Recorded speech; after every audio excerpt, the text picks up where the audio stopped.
तो स्वागत है आपका बहुत ही जबरदस्त इस सीक्रेट वाली डीएलएड की क्लास में। ये क्लास होगा बड़ी शानदार। एक एक टॉपिक को निचोड़ देंगे, बाकी सब ऊपर वाले पर छोड़ देंगे।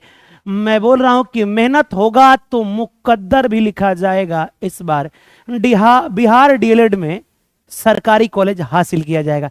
सरकारी की क्या बात करें, रिकॉर्ड पर रिकॉर्ड तोड़ा जाएगा। अपनी फैमिली पूरे बिहार ही नहीं भारत में अब परचम लहराएगी।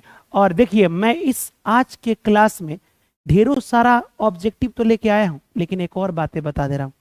आज कुछ प्लानिंग करना है, वीडियो के लास्ट में आज कुछ प्लानिंग करना है। प्लानिंग खुद के बारे में करना है कि सच में हम टाइम पास करने के लिए पढ़ें या किस तरीका से पढ़ाई करें, किस किस समय में आप पढ़िएगा। और जो जो हम आपको वर्क देंगे वो कीजिए। चैलेंज रहेगा अपनी फैमिली को डायरेक्ट 3 महीना से 4 महीना, और देखते हैं कि कौन जॉब हमसे छूटता है ना। कुछ प्लानिंग हम लोग करेंगे, टेंशन लेने की समय मिलेगा तो। लंबा अगर क्लासेज रात में चला जाए तो फिर मैं उसके लिए सेपरेटली एक बार वीडियो आपके लिए बनाऊंगा, लाइव बुलाऊंगा, और सबका कमेंट, पूरी टीम बैठी रहेगी और काम ही रहेगा सिर्फ कमेंट देखना। क्यों? आपके हर एक कमेंट को लिखा जाएगा और उस पर काम किया जाएगा। बहुत डीपली हम जा रहे हैं। हमारा मकसद कुछ परिवर्तन है, कुछ परिवर्तन नहीं, बहुत बड़ा परिवर्तन है। लेकिन उससे पहले आप सभी को good evening to all of you. और जो लोग सलाम बोल रहे हैं उन्हें वालेकुम अस्सलाम, जो लोग राधे राधे बोल रहे हैं उन्हें दिल से राधे राधे, जो लोग जय भीम बोल रहे हैं उन्हें भी जय भीम। हो गया? अब रहने दो। अमित सर जिंदाबाद, थैंक यू। क्लास को शुरू करें। अब आराम आराम से हम क्लासेस को शुरू करते हैं। टेंशन नहीं लेना है, ठीक है?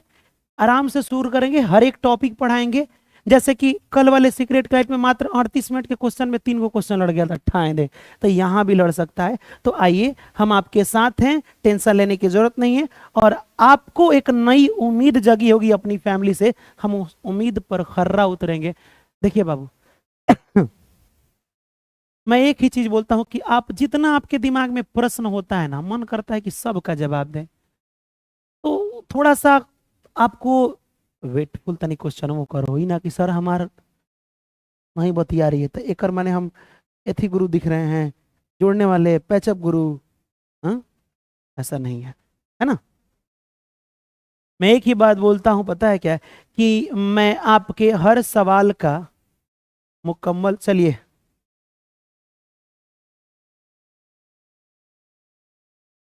वीडियो डिलीट कर दिया जाएगा, बोला नहीं गया है। पेपर लीक वाला नहीं है, कल वाला था नहीं, क्वेश्चन लड़ा नहीं, कल खुदे बोर्डे बंद हो गया। कल हम जो बोले थे वो आ गया था कि नहीं, लेकिन बोर्ड बंद हो गया। टेंशन मत लीजिए, वैसे भी नहीं रहेगा ये वीडियो। वो भी है, 3 गो अपलोड होगा, उसके बाद हटा दिया जाएगा, ठीक है? भारत के अभी मैंने डाउनलोड करके आप रख सकते हैं, लेकिन दोबारा आप डाउनलोड कीजिएगा, इस चैनल पर नहीं रहेगा वीडियो, ठीक है? इस चैनल से हटाना है।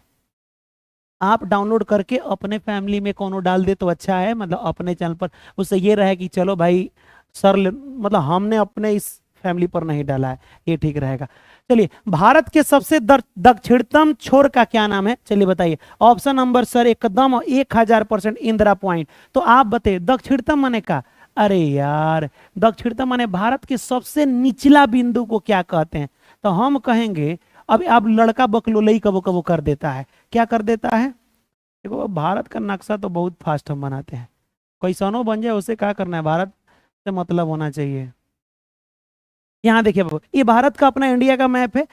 और भारत में यहाँ देखिएगा तो द्वीप है, अंडमान निकोबार द्वीप। समझिएगा बातों को ध्यान से, इस द्वीप को कहते हैं अंडमान निकोबार। वैसे भी यहाँ सबसे प्रसिद्ध निकोबारी कबूतर यहाँ का स्थानीय कबूतर माना जाता है। पता है बाबू, भारत का सबसे लास्ट वाला तो है ही बिंदु है, लेकिन ना, भारत का जमीन इसको भी कहते हैं। तो इसको लास्ट बिंदु कहेगा तो ये तो कन्याकुमारी हो जाएगा। ये कौन हो जाएगा? कन्याकुमारी हो जाएगा। कन्याकुमारी से इस तरह से NH8 गया है, तो हम आपको पढ़ेबे किए थे, सुनिए। हाँ, NH8 से भी ये का हम बताएं यार, हमने आपको बताया था कि राजमार्ग हम पढ़ा दे रहे हैं, मैंने टोटल भारत का सड़क। अब बताइए, पूछा था भारत का सबसे बड़ा सड़क कौन है, यही पूछा था आपको। बताइए तो बाबू, भारत का सबसे बड़ा सड़क कौन है? मैंने आपको बताया था, और आज के एग्जाम में वो आया भी था, है ना। पता नहीं किस पाली में, लेकिन क्वेश्चन कोई भेजा था। बताइए, भारत का सबसे लंबा सड़क राजमार्ग कौन है? कसम तुम्हारा कर बता देना, पुराने हिसाब से नहीं बताना है। NH7 मत बताइए, अब वो पुराना हो गया। NH7 यहाँ से बनारसी वाला पुराना हो गया। NH44 याद रख लीजिएगा, NH44 भारत का सबसे बड़ा नेशनल हाईवे माना जाता है। ये बातें आपको याद रख लेना है। पहले था NH7 कन्याकुमारी से यहां तक जाएगा, अब ये चला गया है NH44। चलिए ये हमको थोड़े बताना था, लेकिन जान लीजिए आज के प्रश्न यही था। मैंने आपको टोटल क्वेश्चन बता दिए हैं, आज सड़क मार्ग में बता देंगे, मौका मिला है आज सब बता देंगे। चलिए बाबू, तो भारत का सबसे लास्ट बिंदु ये नहीं, ये बिंदु है। इस बिंदु को हम लोग कहते हैं इंदिरा पॉइंट, इंदिरा पॉइंट, ठीक है। और सबसे ऊपरी बिंदु बोलेगा उत्तर में बिंदु, तो इसे कहते हैं इंदिरा, इंदिरा कॉल बोलते हैं, इंदिरा कॉल। अब आपको याद कैसे होगा, तो जब आप कॉल से बतियाते हैं तो ऊपर बतियाते हैं, तो सबसे ऊपरी को इंदिरा कॉल। आज जब पैंट पहनते हैं तो नीचे, ऐसे थोड़े ऊपर वाले लेकिन पहन लेते हैं, पैंट कहाँ पहनते हैं, नीचे, तो सबसे नीचे पैंट हो जाएगा। इंदिरा पॉइंट भारत की सबसे दक्षिणतम बिंदु है। और कॉल से बतियाते हैं तो इंदिरा कॉल सबसे उत्तर में ऊपरी बिंदु को कहते हैं। यहां एगो बहुत बड़ा पठार है, जहां पे यहां से एगो हिंदुकुश पर्वत, आरा काम, यहाँ हिमालय पर्वत, ऐसे देख लो बाबू पर्वत किस तरह भारत को, इसीलिए कोई चाइना उइना जल्दी अटैक नहीं करता है। हम लोग कितना सुरक्षित हम लोग को प्राकृतिक गॉड ने बनाया है। हेने से एगो पर्वत घेर के रखा है, ठीक है, आरा कामियोमा वाला हो जाएगा, नहीं, हिंदुकुश पर्वत, यहाँ हिमालय पर्वत ही है, और इस साइड आरा कामियोमा पर्वत है। तो चारों तरफ से, तीनों तरफ से तो हम घिरे हुए हैं। हेने कौन आएगा, तो पानी में आएगा, तो देखिए लेंगे। जाके जहां दोनों मिला है उसे कहते हैं विश्व का छत। तो क्वेश्चन पूछेगा विश्व का छत किसे कहते हैं, तो इसे कहते हैं पामीर का पठार। पनीर याद रहेगा, पनीर का पठार मत बोलेगा, पामीर। कौन बाबू, पामीर का पठार याद रख लीजिएगा, पामीर। अब हिंदुस्तान नाम क्यों पड़ा, हिंदू है इसीलिए ना। यहाँ पे जो ये पर्वत है, इस पर्वत का नाम है हिंदुकुश पर्वत। हिंदुकुश पर्वत के पूरब साइड जितने भी क्षेत्र थे, इस सब का नाम हिंदुस्तान था। पहले पाकिस्तान का नाम हिंदुस्तान न था, बाद में अलग हो गया था, पाकिस्तान अफगानिस्तान सब अलग हो गया है ना। तो इसे भारत विश्व का छत किसे कहते हैं, पामीर के पठार को कहते हैं। ये भी बातें आपको याद रखना है। हमसे जितना हो सकेगा हम टोटल टॉपिक को क्लियर करने की कोशिश करेंगे, है ना। चलिए इतना तो आप समझ गए, पामीर का पठार हो ही गया, सबसे नीचे सबसे ऊपर। अब आइए एक और थोड़ा सा बातें बता दें। यहां नीचे है श्रीलंका। श्रीलंका की राजधानी बहुत लोग कहता है कोलंबो, बदल चुका है, श्रीलंका की राजधानी बदल चुका है। स से श्रीलंका, और श्री से ही उसकी राजधानी है, बता दो कौन है। हमने इतना बताया, श्री से श्रीलंका और श्री से ही उसकी राजधानी है। पता है यहां से एगो लोग कहता है कि जब रावण सीता को लेके भाग गया था लंका, तब भगवान राम ने यहाँ एगो पुल बनाया था, जिसे हम लोग राम सेतु पुल या एडम्स ब्रिज कहते हैं, लिख लीजिएगा।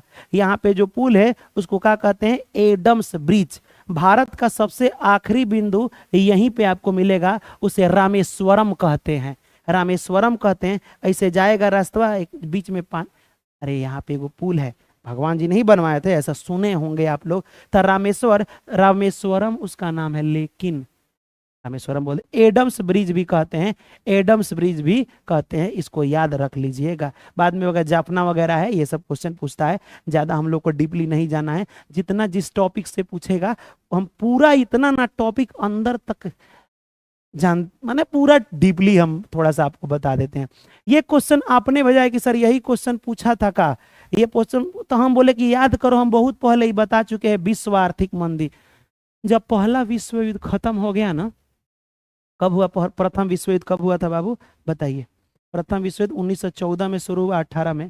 तो बाप रे बाप, जानते हैं क्या हुआ, युद्ध में इतना पैसा लगे कि सारा लोग भूखे मरने लगे, और उस समय मौसम भी खराब था। तो जब भूखे मरने लगे तो पूरा विश्व में भूखमरी आ गई, और ये आई विश्व आर्थिक मंदी 1929। लेकिन अगर क्वेश्चन पूछ दे कि विश्व आर्थिक मंदी किस दशक में, अगर क्वेश्चन पूछ दे किस दशक में, तो दशक का मतलब होता है 10 साल, तो 1930 के दशक में आंसर मारिएगा। 1900 ईस्वी नहीं, 1930 के दशक में। ईस्वी पूछे तो विश्व आर्थिक मंदी 1929 में। ये बातें आपको याद रखना है। पूरा विश्व भूखमरी आ गई, एकदम आर्थिक मंदी आ गई थी, तो विश्व आर्थिक मंदी आपको याद रखना है, ठीक है।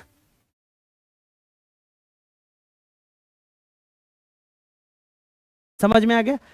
कहेगा यस सर, समझ में आ गया। सड़क मार्ग से क्वेश्चन पूछ रहा है बाबू, मैं पहले बता दे रहा हूं, कहिएगा तो अभी ये कंप्लीट कर देंगे। सड़क मार्ग इस क्वेश्चन में हमको खुदे डाउट है कि मूंगफली का उत्पादन सबसे बड़ा उत्पादक राज्य कौन है?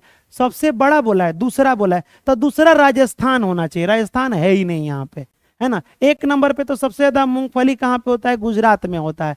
2 नंबर पे राजस्थान में होता है, और 3 नंबर पे अब कहाँ होता है? वहीं पे मारा जाएगा। ठीक है, 3 नंबर पे कहाँ होता है आप बताइए? दूसरा तो राजस्थान है, खुदे ऑप्शन गलती दिया है। अरे बकलोल, सबसे ज्यादा मूंगफली कहाँ पे? गुजरात में, लेकिन सबसे ज्यादा थोड़े बोला है। मूंगफली के दूसरा सबसे बड़ा उत्पादक राज्य, तो आप बताइए तीसरा बता दीजिए, बताइए मूंगफली के तीसरा सबसे बड़ा उत्पादक राज्य कौन है? जब दूसरा राजस्थान है, नहीं पता है, तो तीसरा आप बता दीजिए, एमए कहा जा रहा है ना। तो कह दे नहीं पता है, पता है तो मार लीजिएगा तमिलनाडु। कौन हो जाएगा? तमिलनाडु। अब दूसरा राजस्थान है, वो करा खुदे नहीं पता है, तो तीसरे ना मारिएगा, प्रथम पूछा ही नहीं है, सिंपल है ना। प्रथम पूछता तो मारते, क्योंकि मैंने आपको ट्रिक बताया था कि पता है सर, राजा लोग बड़ी बड़ी घटिया होते हैं, खाली बियाह करने के फेर में रहता है सर। पता आपका, हमसे बोलिएगा कि सर राजा लोग, तो सर से सरसों, सर से सरसों कहाँ पे? राजस्थान में सबसे ज्यादा सरसों होता है सर। राजा लोग बड़ा बेकार होता है ना, कहता है कि रात में कली को लाओ तो, क्या बोलता है? रात में जरा, रात में कली को लाओ तो जरा, रात में किसको लाओ? कली को लाओ, सुंदर लड़की को। तो जरा से हो जाएगा बाजरा, आ कली से मूंगफली। तो मूंगफली कहाँ पे? गुजरात में होता है। ठीक है, गुजरात में। रात में कली को लाओ तो, ये मैंने बताया था नहीं, रात में कली। फिर आगे भी बहुत सारा है, लेकिन ज्यादा लंबा हम आपको नहीं लेके जाएंगे। चलिए बाबू, निम्नलिखित में से किसे भारत की इलेक्ट्रॉनिक शहर के रूप में जाना जाता है? भारत के एक इलेक्ट्रॉनिक शहर, जितना छोटा मोटा इलेक्ट्रॉनिक सामान बनता है ना, लाइट हो गया, तनी मनी बॉल, दूसरा दूसरा टाइप का कोनो मशीन छोटा हो गया, इलेक्ट्रॉनिक चीजें, है ना, ये सब कहाँ बनता है? इलेक्ट्रॉनिक नगर शहर किसे कहा जाता है? लिख लो बाबू, बेंगलुरु को कहा जाता है।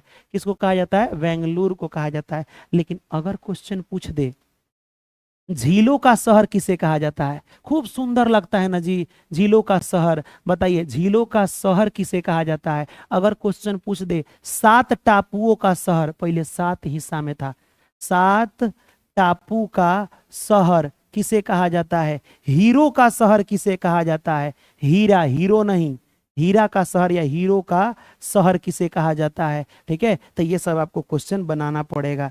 तो बाबू 7 टापुओं का शहर कहो, या फिर आप कह सकते हैं भारत की वित्तीय राजधानी, भारत की वित्तीय राजधानी, वित्तीय राजधानी भी कह सकते हो, या ये भी इसके नाम पर कह सकते हो सपनों का शहर, सपनों का शहर। ये कुछो अगर पूछ रहा है तो डायरेक्ट टिक करेंगे मुंबई। कौन हो जाएगा? मुंबई। झीलों का शहर किसे कहते हैं आपको बताना है। राजस्थान में बाबू, धन जी, राजस्थान में उदयपुर को कहा जाता है। बिल्कुल सही जवाब है, उदयपुर को कहा जाता है झीलों का शहर। ठीक है, हीरो का शहर किसे कहा जाता है? हीरा, हीरा की बात कर रहे हैं हम, बताइए हीरो का शहर किसे कहा जाता है? हीर कुली है ना। मुंबई वाला सुना ना, मैं तो रास्ते से जा रहा था, भेलपुरी खा रहा था, लड़की घुमा रहा था, तुझको मिर्ची लगी तो मैं क्या करूं, तो वही वाला है ना। बताइए हीरो का शहर, हीरा, हीरा, हाँ डायमंड सिटी। नहीं पता है? हमको भी नहीं पता है, सच में। अच्छा एक बात बताओ, अगर तुम हीरा पहन लोगे तो कितना सूरतगर लगोगे। सूरत में हीरा, लिख लो बाबू। सूरत को क्या कहा जाता है? सूरत को कहा जाता है हीरो का शहर, या फिर इसे ना क्या बोलते हैं, भारत का मैनचेस्टर भी कहा जाता है। हमें जहां तक अहमदाबाद को कहा जाता है, सॉरी, भारत का मैनचेस्टर अहमदाबाद, क्योंकि अहमदाबाद में ज्यादा होता है ना, कपड़ा वगैरह का उत्पादन। चलिए बाबू, अरे बाप रे, अब ये क्वेश्चन बताए थे। अब ये भारत में झीलों का शहर किसे कहा जाता है? भारत में झीलों का शहर किसे कहा जाता है? हम चाहते हैं ना कि आपको परिवहन पढ़ा दें, परिवहन से क्वेश्चन आया है, आ भी रहा है, तो हम चाहते हैं सड़क मार्ग आपको पढ़ा दें, है ना। हम माने मेरी इच्छा है, बाकी आप अपनी इच्छा को व्यतीत कीजिएगा, मैं देख ले रहा हूं। चलिए,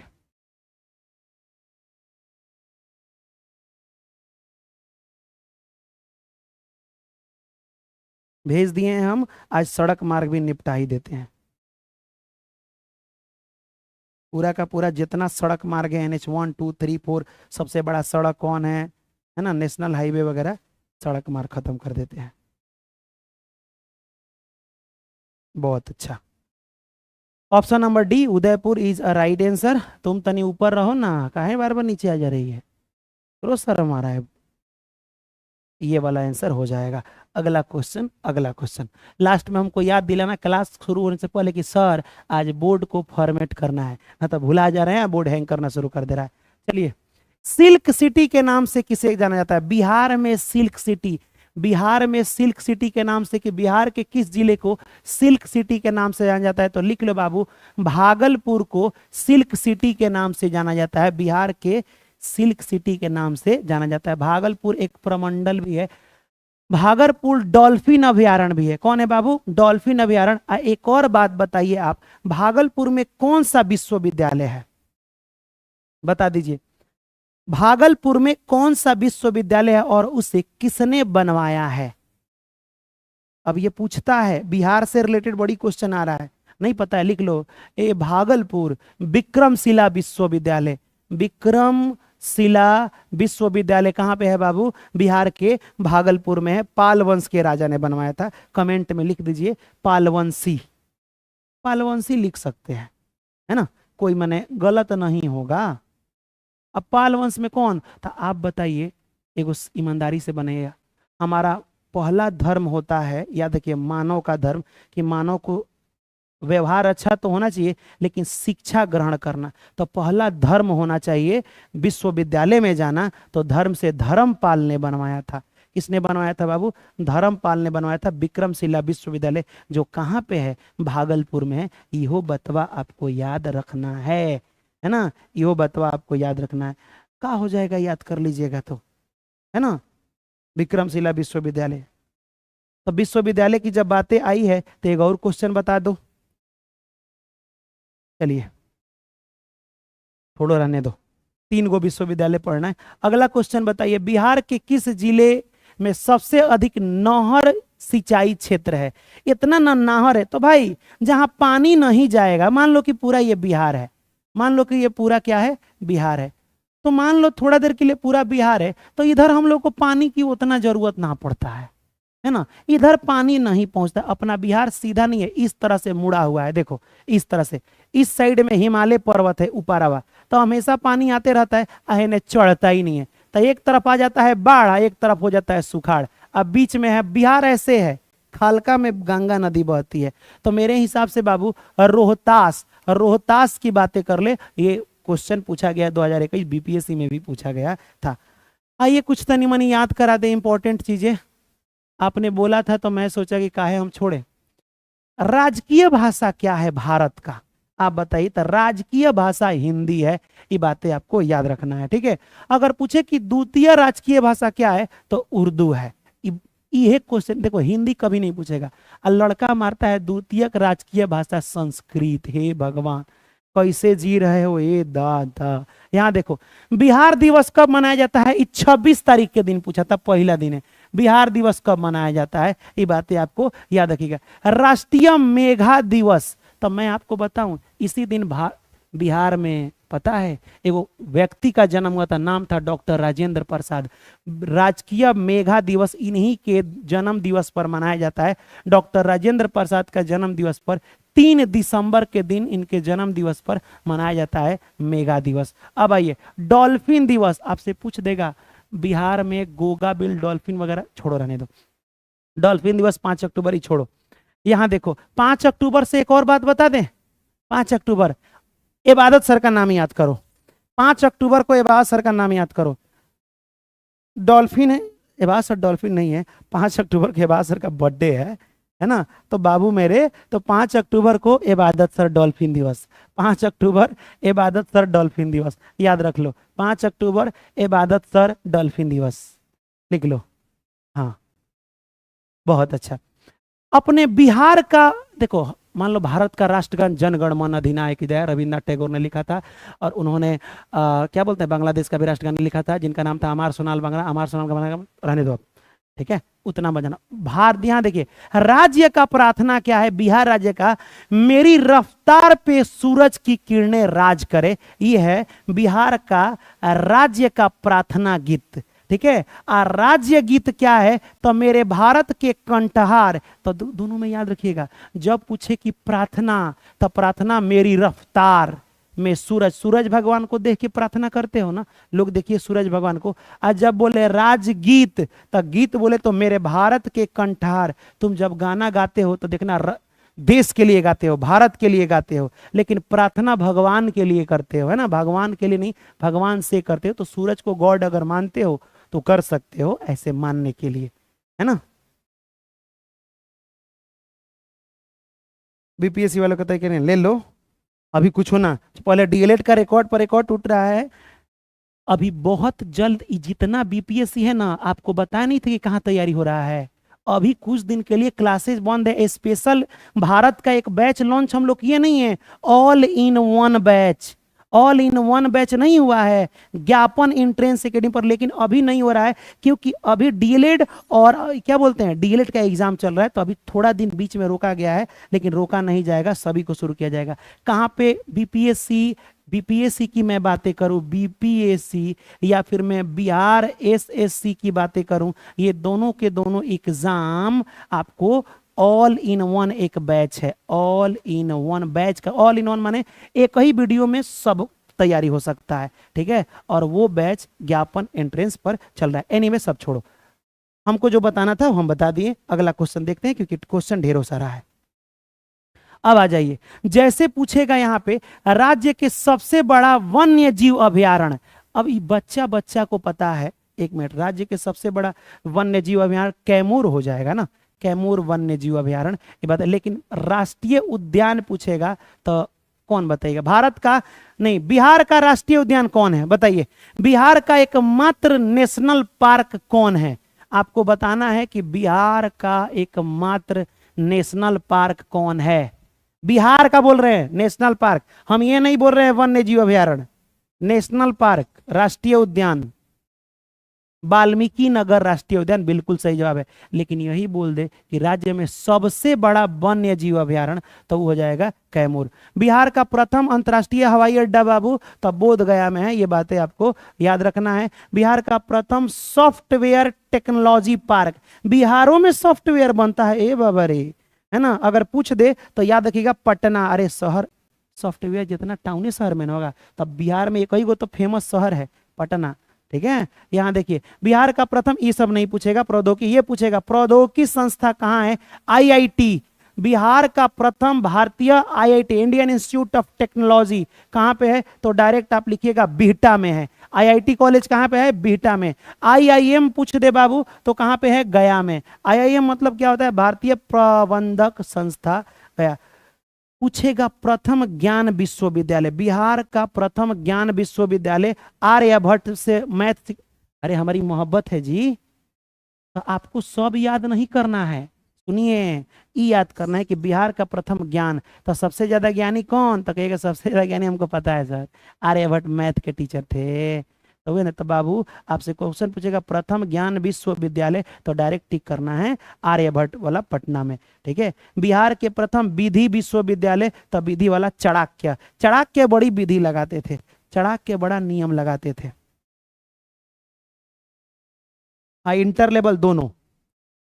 चलिए एक और चीज हम तनी मनी आपको बता दें जो बहुत इंपॉर्टेंट है, भारत के प्रथम राष्ट्रपति कौन है, तनी प्रथम से जान लो, जो बिहार से रिलेटेड है ना, बिहार से रिलेटेड है, तो आप लिख लीजिएगा भारत के प्रथम राष्ट्रपति डॉक्टर राजेंद्र प्रसाद। संविधान सभा के प्रथम अस्थायी अध्यक्ष, मैंने बोला था ना 9 तारीख के दिन वहां हुआ था, 9 दिसंबर 1946, 9 दिसंबर 1946 को पहले मीटिंग हुआ था जिसमें सच्चिदानंद सिन्हा अस्थायी अध्यक्ष बने थे, लेकिन अस्थायी अध्यक्ष बाद में डॉक्टर राजेंद्र प्रसाद जी बन गए, है ना। भारत की प्रथम महिला दलित लोकसभा अध्यक्ष मीरा कुमार। मीरा कुमार लड़का नहीं लड़की है, ये बात। जिस तरह महिला जयवर्धन महिला ना होके पुरुष है, और वैसे ही मीरा कुमार लड़का ना होकर के लड़की है। ठीक है, याद रखिएगा। तो पहला दलित सुन लो, पहले छोटे जात में ना कोई, छोटे जात लोग मानते हैं दलितों को, है ना, कोई भी लोकसभा का अध्यक्ष नहीं बनता। बिहार से एगो बनी, भारत की पहली दलित लोकसभा अध्यक्ष कौन बनी थी? मीरा कुमार। गांधी जी शुरू कहां से किए थे आंदोलन? चंपारण 1917 में। सबसे बड़ा पशु मेला, लिख लो, लिख लो इस क्वेश्चन को, इससे 3 प्रश्न पूछेगा, पूछ देगा। भारत, एशिया का सबसे बड़ा पशु मेला, भारत ही नहीं एशिया, तो बाबू सोनपुर। एमे कुत्ता बिलार सियार हाथी घोड़ा पाड़ा सब बेचाता है बाबू, सब कुछ बेचाता है सोनपुर के मेला में। दूसरा चीज पूछ देगा, हरिहर क्षेत्र का मेला किसे कहते हैं? हरिहर क्षेत्र, तो बाबू हरिहर क्षेत्र का मेला भी सोनपुर के मेला को ही कहते हैं। ये बातें आपको याद रखना है ना। चलिए अगर बात करें प्रथम खादी मॉल, भारत का प्रथम खादी का, सूती समझते हो ना, खादी मॉल कहाँ है? पटना में है ना। अब बताइए देश रत्न का खिताब, देश रत्न किसे कहा जाता है? अरे देश रत्न उन्हीं को कहा जाता है, डॉक्टर राजेंद्र प्रसाद को। एक बार संविधान गलती से कहीं गुम, देखो डॉक्टर राजेंद्र प्रसाद बिहारी, वो सीवान जिला के। अब बिहारी में होगा, जब एग्जाम देने जाते थे ना, तो पहले देवालवा में से चुनवा निकाल के, पहले चूना से पेंट होता था, चूना आए लेखन करके खैनी बना, पहले तो लेट से जाएंगे, हाथ जोड़ जोड़ के कहे पेपरवा दे दीजिए ना, आज चूना निकाल के खैनी बना लेते हैं, खा के तब पेपर लिखते थे। इतना खतरनाक, आज सबसे पहले लिख के जमा भी कर देते थे, है ना, तो हो जाता है। तो डॉक्टर राजेंद्र प्रसाद को देश रत्न कहा जाता है। कांग्रेस सोशलिस्ट पार्टी का पहला अधिवेशन 1934 में, ये नहीं पूछता है, ठीक है। पंचायती चुनाव में महिला का 50% आरक्षण बिहार में दिया गया था, बिहार में महिलाओं को 50% आरक्षण, है ना। ये बातें आपको याद रखनी है। चलिए बिहार के चिरांग नामक पुरास्थल की प्राचीनतम संस्कृति है चिरांग। चिरांग बाबू पता है कहाँ है? पहले सुनिए बातों को अच्छा से समझिए। पहले ई चिरांग है का, बिहार में एगो जिला है छपरा जिला, जिसे सारण कहते हैं। वहां जब खोदा गया ना, एगो गांव का नाम मान लो कि चिरांग है, खोदा गया चिरांग वाला गाँव में, तो निकला हड्डी। तो बाबू सबसे पुराना चीज बिहार में कहाँ मिला? हड्डी वगैरह का साक्ष्य 9 पाषाण, नया पाषाण काल का मिला है। लिख लो बाबू चिरांग 9 पाषाण काल, है ना। चेचर और चिरांग दोनों याद रखना। अगला क्वेश्चन, चलिए नालंदा विहार का विध्वंस किसने किया? नालंदा विहार माने नालंदा विश्वविद्यालय को किसने बर्बाद कर दिया बाबू? इतना ज्यादा, विश्व का, भारत का नहीं। सुनो ना, हम लोग अब बिहार को लोग पीछे किया है। जिस दिन बिहार आगे हो जाएगा, सब राज्य को दाबते हुए 1 नंबर का होगा, क्योंकि बिहार में विश्व का, भारत का नहीं, विश्व का पहला ऐसा विश्वविद्यालय जिसमें हॉस्टल की व्यवस्था थी, ये नालंदा विश्वविद्यालय था। कौन था? नालंदा बिहार था। लेकिन एगो आया चोट्टा आ करके जला दिया, नाम था ओकर बख्तियार खिलजी। नाम क्या था ओकर? बख्तियार खिलजी। अब क्वेश्चन देखो कहां से खखोर के पूछेगा, सुनो बातों को ध्यान से। क्वेश्चन पूछेगा नालंदा विश्वविद्यालय को बख्तियार खिलजी ने कब जलाया? जला दिए। जानते हो क्या है? उस विश्वविद्यालय के पुस्तकालय में जब आग लगाया तो इतना ज्यादा उनमें किताब था कि उसको जलने में 3 महीना तक वो जलते रह गया था, इतना ज्यादा किताब था। सोचो अब कि काहे जलाया? इसलिए क्योंकि उस संस्कृत में लिखा था, एक पढ़ने आएगा नहीं, और देखता था इतना ही जाके टैलेंटेड लोग, तो हम तो किताब पढ़ नहीं सकते, तो ना रहेगा ना पढ़ेगा कोई, जला देते हैं। तो जला दिया। ये बात याद रखिएगा। 1193-94 के करीब में जलाया गया था, उसको नष्ट किया गया था। ठीक है, चलिए जैन धर्म के प्रवर्तक महावीर स्वामी का जन्म कहाँ हुआ था? तो महावीर स्वामी कहाँ हुआ था इनका जन्म? जैन धर्म के 24वें गुरु महावीर, आखिरी गुरु, कुंडल ग्राम में, या कुंडल वन नहीं, कुंडल ग्राम में हुआ था। ये बातें आपको याद रखना है, कुंडल वन में हुआ था। पहले गुरु ऋषभ देव, 23वें पार्श्वनाथ, और 24वें। कहेगा बीचवा में कहा छोड़ दे, हमको नहीं याद है। चलो बोध गया में, हाँ मोस्ट इंपॉर्टेंट, इससे 2 प्रश्न पूछा है, इससे 2 प्रश्न बाबू पूछा है। बोध गया में सबसे पहले तो गौतम बुद्ध को ज्ञान की प्राप्ति हुई थी। एगो वृक्ष था पीपल का, उसी के नीचे। क्या वो पीपल का वृक्ष अभी भी है अभी भी। सुनो बातों को ध्यान से। अभी भी वो पीपल का वृक्ष है, लेकिन वो वृक्ष नहीं है जिसके नीचे गौतम बुद्ध ज्ञान की प्राप्ति किए। उतना पुराना सूख सा के खत्म हो गया। ओकरे खानदान का रे पेड़ सूख जाता है तो ओकर शोर और कहीं जाता है तो ऐसे वो पेड़ नहीं निकल जाता है। पीपल जल्दी खत्म थोड़े होता है ना। तो बाबू उ सूख गया है, ओकर खानदान का कोनो बेटा है पांचवा। याद कर लो बाबू, पांचवा। और सब सूख गया, पांचवा बेटा। याद कर लो, सी पांचवा वंश है वही वृक्ष। लेकिन जानते हो वो बोधि वृक्षवा को एक आदमी को, सर पीडीएफ सेव कर लीजिए। चलिए, thank you so much, save कर लिए पीडीएफ। अब सुन लो, बोधि वृक्ष को बहुत पहले एगो बंगाल का राजा कटवा दिया। एकदम सब लोग गोड़ लग रहे हैं कि आई भाई हमें ज्ञान की प्राप्ति हुआ है। इस इसको क्या करो, ऐसे ऐसे मतलब माथे से लगाओ, चाहे चूमो, चाहे जो भी है। किसको? उस पेड़वा को ही काम कर रहे थे। तब तक एगो राजा टहलते हुए जा रहे थे। हे जा का गाछ के लगे भीड़ लगाया है जी, कुछ हुआ है का? हैं? हाँ सर, हाँ गया गए थे घूमने के लिए। हाँ बाबू सुनो, कुछ हुआ है का? तो नहीं, यही ना ज्ञान की प्राप्ति हुई थी। तब भीड़ कहे लगा है। सैनिकों, पेड़ को काट दो। उस चोट्टा राजवा का नाम था शशांक, बंगाल का शासक था। आपसे पूछा जाएगा बोधि वृक्ष को किसने कटवाया? बंगाल का एगो शासक था, नाम था शशांक। इस शशांकवा का किया कि बोधि वृक्षवा को कटवा दिया। अभी जो बोधि वृक्ष है वो पांचवा वंश का बोधि वृक्ष है। ये बातें आपको याद रखिएगा। गौतम बुद्ध को ज्ञान की प्राप्ति कहाँ हुई थी? ज्ञान की प्राप्ति बोध गया में हुई थी। ये भी बातें आपको याद रखना है, ठीक है। चलिए अगला क्वेश्चन। भारतीय राष्ट्रीय कांग्रेस, आप जानते हैं कि 1916 में लखनऊ में मीटिंग हुआ था। लखनऊ में जो सबसे, हमको लगता है ना, हम जितना इतिहास पढ़े हैं उसमें सबसे सुंदर मीटिंग हमको यही लगा है। जितना कांग्रेस अधिवेशन हुआ सब, पता है क्यों? क्योंकि इस मीटिंग में हिंदू भी, मुसलमान भी, गरम दल नरम दल सब लोग एक हो गया था। कितना मजा आ रहा है ना, वाह, सब लोग एक हो गए, अब देश की आजादी मिल जाएगी। तो बहुत मजा आया। तो इसीलिए इस समय अध्यक्ष मजूमदार जी थे। देखो तो अजीब नाम है ना, जब सब लोग एक हो तो मजा आएगा। तो मजा आ गया, मजूमदार। एकदम मजेदार था यार ये मीटिंग। तो मजूमदार जी थे, ये बातें याद रखना है। लखनऊ में मीटिंग हुआ था, इसमें नरम दल और बिहार, किसने बिहार में नील उगाने वाली प्रश्न प्रस्तुत किया? इसी मीटिंग में एगो बिहार के गया, आजा बोला, ए हमको हमारा एगो प्रश्न है। का अंग्रेज बिहार में खाली नील उपजा रहा है, 3 कठिया प्रणाली लगाया हुआ है, बताइए ना, 20 कट्ठा जमीन में 3 कट्ठा जमीन पर नील उगवा रहा है। वो उपजाऊ सबसे जो बढ़िया खेत है वही में, है ना। वो कौन व्यक्ति थे? तो उसका नाम था बाबू राजकुमार शुक्ल। यही महात्मा गांधी को इनवाइट किए, महात्मा गांधी आइए ना हमारे यहाँ। तो 17 में महात्मा गांधी चंपारण सत्याग्रह किए थे। 1917 में चंपारण, जिसे हम लोग क्या कहते हैं? चंपारण, जिसे 3 कठिया प्रणाली भी कहते हैं। 3 कठिया प्रणाली, ठीक है। ये बातें आपको याद रखना है। अगला, बिहार प्रांतीय किसान सभा का गठन किसने किया? ये क्वेश्चन बहुत इंपॉर्टेंट है। मैंने कल ही बताया था कि किसान सभा दो गो हुआ।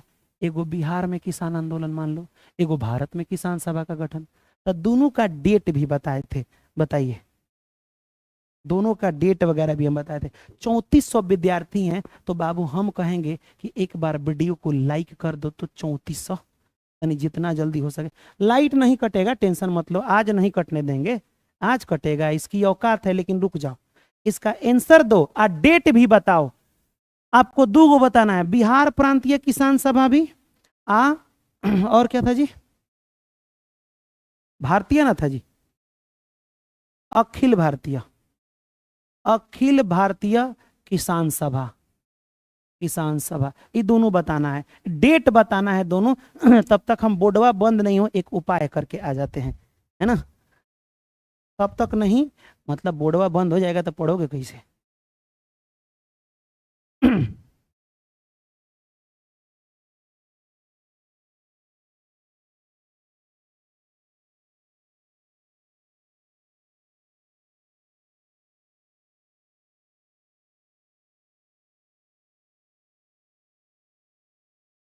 चलिए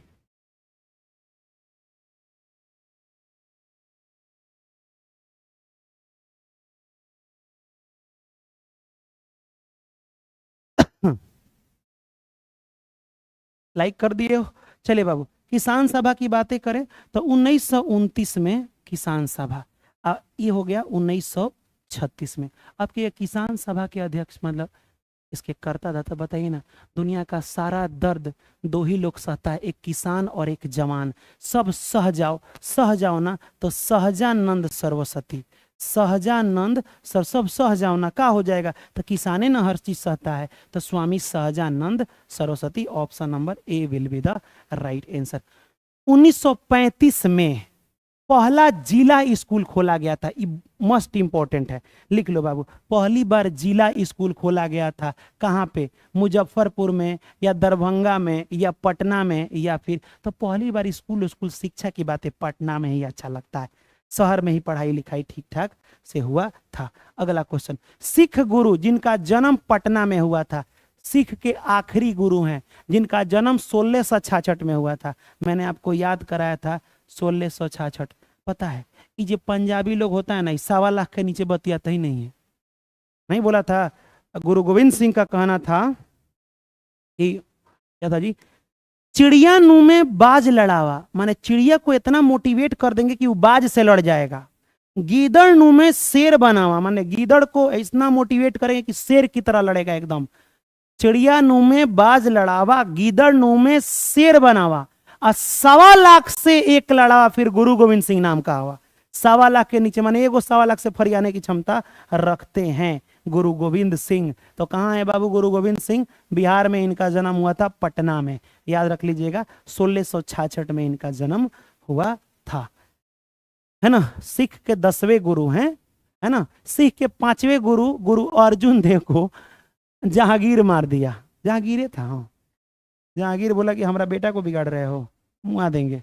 असहयोग आंदोलन जब हुआ था 1920 में, तो वो तो अपने यहाँ पूरा भारत में हुआ था, लेकिन उस समय असहयोग आंदोलन के दौरान बिहार में किसानों का अगुवाई किसने की थी? मान लो कि उन्हें असहयोग आंदोलन हुआ है, अब बिहार में सभी किसान को लेकर के असहयोग आंदोलन शुरू हो गया, तब बिहार में किसानों की अगुवाई स्वामी विद्यानंद ने की थी। ये लिख लीजिएगा, किसने किया था बाबू? स्वामी विद्यानंद, समझे। असहयोग आंदोलन के समय बिहार में किसानों का अगुवाई किसने की थी? यानी जल्दी बताइए ना। हाँ, स्वामी विद्यानंद, हाँ जी, किसानों को लेकर के विद्या दे रहे थे। चलिए, 33 बिल्कुल सही जवाब है। अगला, इनमें उत्तराखंड बाघ परियोजना कौन है? आपको मैंने उसी दिन बताया था बाघ परियोजना के बारे में, या राष्ट्रीय उद्यान, हम पूरा आज एक्सप्लेन नहीं करेंगे बाबू। Uttarakhand Jim Corbett, Corbett national park. अब आइए थोड़ा सा हम लोग परियोजना के बारे में नहीं, बाघों के बारे में पूरा जान लें। मध्य प्रदेश का राष्ट्रीय उद्यान रट लो, मैंने आपको बताया था मध्य प्रदेश का राष्ट्रीय उद्यान, पता है। देखो ना, ये भगवान कृष्ण आई गोपियां है, गोपी मां लड़की, भगवान कृष्ण पर लड़की बड़ी फिदा रहती थी। इतना सुंदर करिया आदमी थे कि भगवान कृष्ण पर लड़की बड़ी फिदा रहती थी। सोचती थी कि काश भगवान कृष्ण मेरे पति देव होते। तो इन्होंने सोचा कि कान्हा से चल रहे हैं, फंसा लेने कान्हा को। तो इन्होंने कहा, बोला कान्हा को पाने के लिए पेंच फंसा रही थी। देखो ना, लेवल देखो इनका, कान्हा को, तो कान्हा को पाना पूरा पेंच फंसाना, है ना। आप बता, कान्हा को माधव भी कहते हैं, मैंने बताया है, कान्हा को माधव भी कहते हैं, है ना। कान्हा को पाना पूरा पेंच फंसाना, और जब फंसा लेगी तो शादी के रिश्ता में बंध जाएगी। और जब आप शादी के रिश्ता में बंधेगा ना, तो शादी करके फंस गए यार, अच्छा खासा था कंवारा, है ना। तो मेरे बाबू जब बन जाएंगे तो लोग क्या कहे, हे भगवान शादी करके डूब मरी, डूब मरे मैं शादी क्यों किया? जो शादी किया उससे पूछो कितना पछता रहा है। तो आप देखो, कान्हा को पाना पूरा पेंच फंसाना, ठीक है। आप बंद रिश्ते में बन जाना, फिर डूब मरी, डूब मरी। संजय डुबरी, याद रख लेना है, संजय डुबरी। संजय जैसे डुबरी आएगा, अरे बाप रे डूब गए थे तो शादी करके, ये तो मध्य प्रदेश में बांधो, रिश्ता में बंधना था, अरे ब्याह वाला बात है। माधव भी पेंच वाला बात मध्य प्रदेश, सतपूर्णा मध्य प्रदेश, पाना का, कान्हा को पाना था ना, तब पूरा का पूरा आपको याद हो गया। जितना राष्ट्रीय उद्यान इंपॉर्टेंट था मैंने आपको बता दिया, नहीं बता दिया? अब आपसे पूछेगा सतपूर्णा, आई बाप रे, सतपूर्णा 7 जन्म का रिश्ता था ना, तब बाप रे सतपूर्णा जैसे बोले मध्य प्रदेश, है ना। जो खाएगा वो पछताएगा, जो ना खाएगा वो पछताएगा ना बाबू, हम कह रहे हैं ना पछताना ही पड़ेगा, दूसरा कोई उपाय नहीं है। गुजरात में एक ही गो राष्ट्रीय उद्यान, गुजरात में गिर राष्ट्रीय उद्यान। गुजरात में, अब मत कहिएगा सर मोदी के घर गुजरात में है तो गिरा हुआ आदमी, नहीं सर, उस इससे हम नहीं बोले, बस गुजरात में गिर राष्ट्रीय उद्यान एशियाई शेर के लिए फेमस है। यहाँ पे एक ही गो पूछा है अभी तक, गिर राष्ट्रीय उद्यान, गिर राष्ट्रीय उद्यान। एक और चीज बता दे गुजरात में, सुनिए, भारत में सबसे लास्ट में सूरज है ही जा पहुंचता है, देख लो, यही इस जगहिया का नाम है। आपसे पूछ देगा सबसे पश्चिम में सूरज जो जहां पहुंचता है, सबसे लास्ट में यहीं पे ना पहुंचेगा सूरज, इधर से पूरब से आएगा तो इसे गुहार माता कहते हैं, गुहार माता या गौर माता, गौर माता, ठीक है। ये बातें आपको याद, गुहार माता या गौर माता, जहां लास्ट में सूरज पड़ता है। गिर राष्ट्रीय उद्यान, बस इतना याद रखना है। अब यहाँ पे बसंदा कहिएगा, यहाँ पे ब्लैक बक कहिएगा या मरीन कहिएगा, तो आपकी मर्जी है। नहीं तो ठीक है, आप बताइए, जब आप गिर जाते हैं तो दुइये को कंडीशन आएगा, गिरिएगा या तो आपका पैरवा ब्लैक हो जाएगा, है ना, आना तो कहीं गिर के मरिए जाइएगा, मरीन तो गिरिएगा बाबू, तो गिरे ब्लैक बक नेशनल पार्क या मरीन कक्ष की खाड़ी वाला, तो मरीन, दोनों याद रखिएगा। अब वसंदा का याद करना है ना। अब बोलो तो बाबू, अब हम बोले क्या, मरीन, तो मरीन, अरे बाप रे, ये तो गिर राष्ट्रीय उद्यान, हटाओ, है ना। ब्लैक वही हो जाएगा, सब पासे में है, रात वाला घटना। अच्छा, राते में ना आप गिरते हैं, दिन में बहुत कम लोग गिरता है, देखना अंधारा में जाओगे तो लेकिन उलड़ के गिर जाओगे, है ना, तो गिर जाओगे तो क्या हो जाएगा, करिया हो जाएगा, ब्लैक हो जाएगा, ब्लैक बक हो जाएगा, है कि नहीं। ओकरा बाद से केनहू अगर छत पर से गिर गया तो कहानी खत्म, नाम के आगे स्वर्गीय लगेगा खूब बड़ा में, आ गाना बजेगा हंसते हुए फुट पर, कैसी है अनहोनी, है ना। चलिए, बहुत अच्छा। अब आ जाइए राजस्थान में। आप तो जानते हैं कि राजा लोग हमेशा रणभूमि में लड़ते रहते हैं, रणभूमि में लड़ते रहते हैं। तो मैं आपको बता दूं, राजा लोग सर हमेशा केवल राजा लोग हमेशा लड़ते रहते हैं। कितना रिस्क है ना सर राजा लोगों को, हम लोग रिस्क है, तो केवल रणभूमि में रिस्क है, तो रिस्क से याद रखेगा सरिस्का, सरिस्का याद है, सरिस्क, है ना। केवल से केवला देव, रणथंभौर, सरिस्का, हमेशा डेंजरे काम करता है लो राजा, ठीक है। तो डेजर्ट, है ना, ये याद कर सकते हैं, मुकुंदरा याद कर सकते हैं, है ना, मुकुंदरा। तो हम कहेंगे राजस्थान में हमेशा युद्ध होता है राजा लोगों का, क्योंकि केवल केवल क्या होता है, इधर देखो इधर, अब केवल केवल सर पता है, केवल युद्ध होता है, केवल रणभूमि में बड़ी रिस्क है सर, रिस्क है और डेंजर भी है, डेंजर। तो केवल से केवला, रण से रणथंभौर, रिस्क से सरिस्का और डेजर्ट हो जाएगा। ये बातें आपको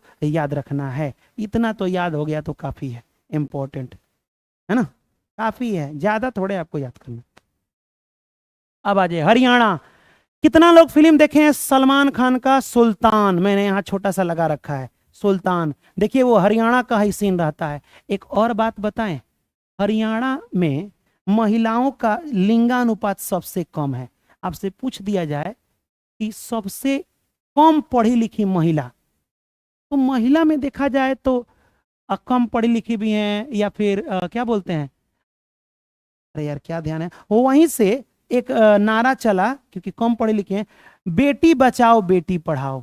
महिला लिंगानुपात बड़ी कम, सबसे कम है, बेटी बचाओ, क्योंकि जहां कम रहेगी बेटी, एक मतलब बेटी के साथ में खतरा है, क्योंकि हरियाणा में जाके कोनो ब्याह कर लेता है ना, तो वही जैसे ओकरा के काम कराना शुरू कर देता है लोग। बेटी बचाओ बेटी पढ़ाओ, कहाँ से ये नारा शुरू हुआ था बाबू, तो बाबू ये हरियाणा से शुरू हुआ था, ये बातें आपको याद रखना है। तो बाबू आप बताइए, सुल्तान फिल्म देखे हो, एकदम हरियाणा पंजाब वाला खूब माटी में खेलता है, तो सुल्तानपुर झील अभयारण्य या फिर कलेसर राष्ट्रीय उद्यान, ये दोनों का है, याद रख लीजिएगा, हरियाणा में है। जम्मू कश्मीर में और लद्दाख में, आइए बताएं। देखिए यहाँ पे जम्मू कश्मीर में कई को पूछेगा, सलीम अली और किश्तवाड़, सलीम अली और किश्तवाड़, हम आपको कहा बताएं, बस याद कर लो कि हंगुल हिरण के लिए ये फेमस है। सलीम जम्मू कश्मीर में, याद कर लो बाबू, दाची, दाची, सलीम की चाची हमेशा, देखिएगा आपकी मम्मी आपकी रक्षा करेगी लेकिन चाची हमेशा जलते रहेगी, वारे करेगी। किश्तवाड़, याद रख लीजिएगा, किस्तों वाला प्रश्न बताए थे ना, किश्तवाड़ आपको याद रखना है ना। तो बाबू जम्मू कश्मीर वाला याद रखिएगा। लद्दाख में हिमेश, हेमिस होगा, हेमिस, हेमिस, हेमिस राष्ट्रीय उद्यान। मिस, सर मतलब तो हमको सर बोलते हैं, कोई लड़की हुई तो मिस कहोगे, है ना, तो कहेगा ये मिस, बड़ी डेंजर आदमी हैं आप, है ना। सलीम की चाची तेंदुआ परिवार की लादो मिस, तो सलीम से सलीम अली नेशनल पार्क, चाची से दाची राम, यहाँ इसमें तेंदुआ होता है, ये भी याद रखना है। लादो मिस से हो जाएगा लद्दाख में हेमिस राष्ट्रीय उद्यान। ये नहीं पूछता है, तेंदुआ अधिकतर पूछा है। चलिए हिमाचल प्रदेश में भी कोई खास नहीं है, हिमाचल प्रदेश में भगवान खीर खाते हैं, ये हम नहीं बताने वाले। उत्तराखंड याद कर लो, आजा उत्तराखंड, वाह, देखो तो कितना स्मार्ट आदमी को लगाए हैं हम। देखो बाबू, पीडीएफ सेव कर लिए हैं बाबू, आज पीडीएफ ये दे देंगे, ठीक है। चलो बाबू, बेटी पढ़ाओ बेटी, बेटी पढ़ाओ बेटी बचाओ, बेटा दिन भर कमाओ और घर चलाओ, वाह, ये भी बात सही है सिस्टर। यहाँ देखो, बाप रे, उत्तराखंड, मान लो कि कल ने बताया था किसी के राजा जी जिम करके गोविंद के साथ सोचे कि चलते हैं भाई, पूजा वूजा करना है तो गंगा में उतरे। तो राजा जी से राजा जी नेशनल पार्क जिम कार्बेट आनंद लेने, तो नंदा देवी गोविंद के साथ, है ना, गंगा में उतरे। वैली ऑफ फ्लावर, फूलों की घाटी कहाँ पे है, तो फूलों की घाटी याद रख लेना, उत्तराखंड। फूलों की घाटी बड़ी पूछता है बाबू, फूलों की घाटी कहाँ पे है, उत्तराखंड। फूलों की घाटी कहाँ पे है बाबू, फूलों की घाटी उत्तराखंड में है। ये बातें आपको याद रखना है। यही उत्तराखंड में आपको चिपको आंदोलन की शुरुआत हुई थी। आइए एक बहुत इंपॉर्टेंट पढ़ा दें, जो कि बहुत इंपॉर्टेंट है भी। अगर वन्य जीव अभ्यारण्य की बात करें तो वन्य संरक्षण अधिनियम, वन्य जीव सन 1972 में लगा था, प्रोजेक्ट टाइगर 1973 में, ठीक है। पूरे भारत में कितना जंगल है सर, जिसमें जंगल में सब जानवर सुरक्षित, जिसे राष्ट्रीय उद्यान कहते हैं। कुल 106 राष्ट्रीय उद्यान है। अगर क्षेत्रफल के हिसाब से देखो तो 1.35% है।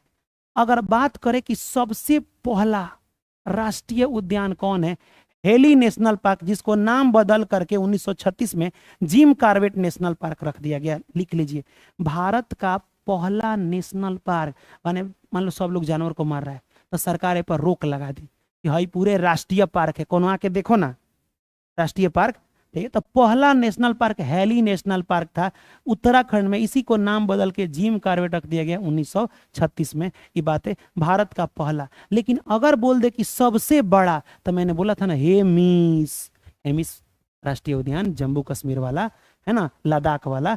तो हेमिस राष्ट्रीय उद्यान सबसे बड़ा राष्ट्रीय उद्यान है। तो सबसे बड़ा है तो छोट जंगल कौन है, तो आइए, सबसे छोटा राष्ट्रीय उद्यान साउथ बटन। बटन कितना छोटा नहीं होता है जी, साउथ बटन अंडमान निकोबार, है ना, अंडमान निकोबार में पड़ता है। ये बातें याद रखिएगा। बब्बर शेर जो है राष्ट्रीय उद्यान गुजरात में आपको मिल जाएगा।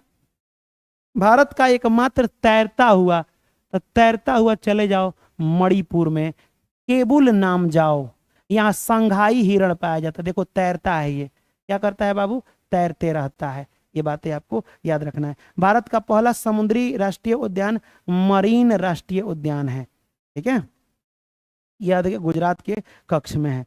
बाकी आपको नहीं जानना है। अगला क्वेश्चन बताइए, हार्बिट ऑफ शिमला के नाम से किसे जाना जाता है, हार्बिट ऑफ शिमला के नाम से किसे जाना जाता है, फटाक से बताइए। हार्बिट ऑफ शिमला, मैं आपका कमेंट देख रहा हूं। हार्बिट ऑफ शिमला, तो मैंने बोला था ना, एओ ह्यूम को कहा जाता है जनता का मित्र, पशु विज्ञान का जनक। इन्हें कई गो नामों से जाना जाता है। पक्षी विज्ञान का, इन्हें पक्षियों से बड़ी है ये अंग्रेज, लेकिन भारतीयों, इनका दिल भारत के लिए धड़कता था, पक्षियों से प्यार करते थे। पक्षी विज्ञान के जनक हार्बिट ऑफ शिमला, हार्बिट ऑफ शिमला, शिमला का संत इन्हें कहा जाता है। ये बातें आपको याद रखना है। अगला क्वेश्चन के बारे में, निम्नलिखित में से महात्मा गांधी के राजनीतिक गुरु कौन है। जिन वही महात्मा गांधी को बोले थे कि देख गांधी जी जइयो ना बाबू, तब जब बिहार में भारत में जाना तो 1 साल तक कुछ मत करना। तो गोपाल कृष्ण गोखले इनके राजनीतिक गुरु हैं। ठीक, अब आ जाइए, आंदोलन किससे सीखे हैं? आंदोलन की शिक्षा किससे लिए हैं? आप भूख हड़ताल की शिक्षा किससे लिए हैं? भूख हड़ताल की देख कोनो बात ना, ये भूख हड़ताल आजकल छोटका लड़का करता है। कह देगा हमरा के खिलाओ ना, कीन, ना कीनेगा तो क्या करेगा? लौटा जाएगा, कहेगा आज हम खाना ना खाएंगे। मत खाओ, हमारी मम्मी कहती हैं कि बकरी के भूख लगी लकड़ी चबाई, आदमी के भूख लगी अपने से खाई, बात खत्म, है कि नहीं? तो मत खाओ, छोड़ दो, अपने से मान जाएगा। तो भूख हड़ताल, जब अंग्रेज बात ना माने तब भूख हड़ताल करना है, भूख हड़ताल। तो बाबू आपसे पूछा जाएगा कि भूख हड़ताल की शिक्षा किससे? तो आप बताइए, जब खाना खाइएगा तो खाना का रस अंदर जाता है ना, तो रसकीन से। किससे बाबू? रसकीन। आंदोलन कहाँ कभी टलता है? कभी ना कभी आंदोलन हो ही जाता है, तो टलता नहीं है, टाल्सटाय, टाल्सटाय याद रख लीजिएगा। महात्मा गांधी के राजनीतिक गुरु गोपाल कृष्ण गोखले राजनीतिक सिखाए, लेकिन आंदोलन की शिक्षा टॉल्स्टॉय। आप भूख हड़ताल, तो भूख में रस होता है तो रस्किन। ये बातें आपको याद रखना है। फिरोज शाह मेहता के बारे में हम क्या बताएं? 1907 के कांग्रेस अधिवेशन में इनको एक चप्पल लगा था, लेकिन अच्छे आदमी है। पूना समझौता गांधी जी किए थे। कौन समझौता बाबू? पूना समझौता। पूना समझौता में डॉक्टर भीमराव अंबेडकर जानते हैं क्या किए थे? अलग निर्वाचन क्षेत्र अंग्रेज से मांग के आए थे कि हमको ना भाई इन लोगों में नहीं रहना, हमको ऐसा अलग एगो दे दीजिए ना कि मान लीजिए छोटे जात के लोग खड़ा होंगे तो उनको वोट छोटा जात का ही लोग देगा। इस तरह से गड़बड़ बताइए है कि नहीं? कल होकर के वो अलग देश बना लेगा। तो अलग निर्वाचन, गांधी जी बोले जाके भूख हड़ताल वो कर दिए पूना के जेल में, बोले कि हम अब मर जाएंगे। अंबेडकर काहे बोला है कि अलग निर्वाचन क्षेत्र आरक्षण ले लो, तो वहीं से आरक्षण दिया गया दलितों को, है ना। तब पूना समझौता गांधी और अंबेडकर समझौता के नाम से भी जाना जाता है, जो 1932 में हुआ था। आप बताइए पूना समझौता कब हुआ था और किस जेल में हुआ था? बताइए, अगर जेल का नाम पूछता है, बड़ी बड़ी पूछता है, हाँ बाबू चलो 24 सितंबर, ठीक है बाबू 24 सितंबर को हुआ था। और 23 सितंबर मत मारिएगा, 24 सितंबर को। अब बोले गांधी जी की वादा करो यार, अंबेडकर को बोल रहे हैं कि अंबेडकर तुम वादा करो कि आज के बाद कभी हमसे अलग नहीं हो पाओगे। और गांधी जी जेल में से वादा कर रहे हैं, यार वादा करो। कौन सा जेल? यारवादा जेल। यार से वादा हुआ था यारवादा जेल में। कहाँ पे बाबू? यार वादा करो, यार वादा करो, है ना, याद रख लेना। याद हुआ बाबू? यार आप वादा करो ना। अगला क्वेश्चन, किसने कहा कि कांग्रेस डफरीन के दिमाग की उपज है? कांग्रेस अच्छा चीज नहीं है, कांग्रेस डफरीन के दिमाग की उपज है। बस इस चारे गो में बताना है आपको। कांग्रेस डफरीन, लॉर्ड डफरी, ओबरा डफरीन ना था कांग्रेस के समय। कांग्रेस डफरीन के दिमाग की उपज है, ये बातें किसने कहा? बताइए।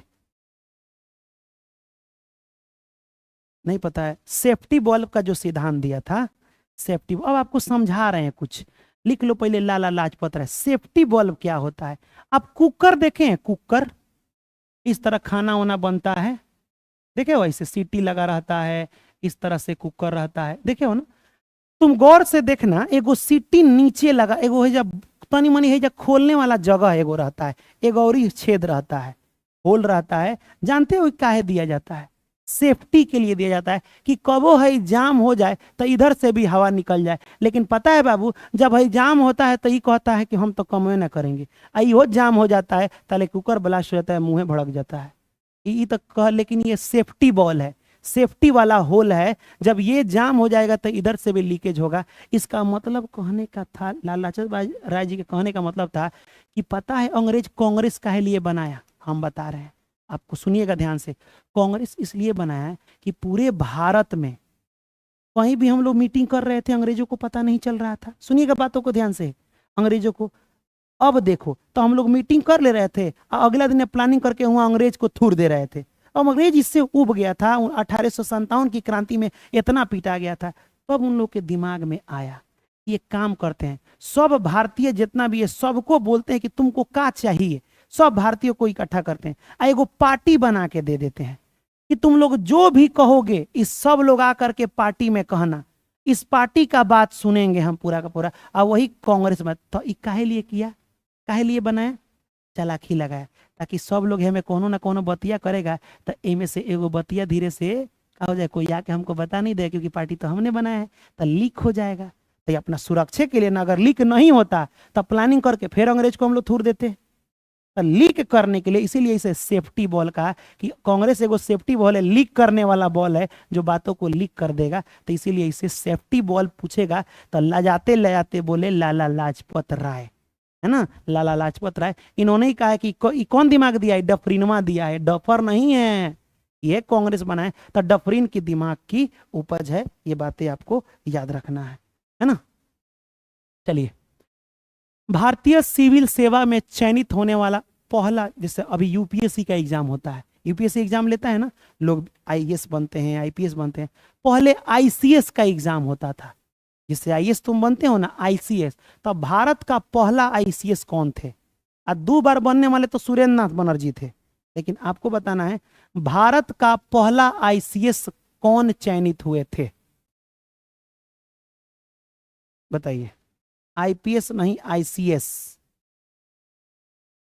आईसीएस, बताइए।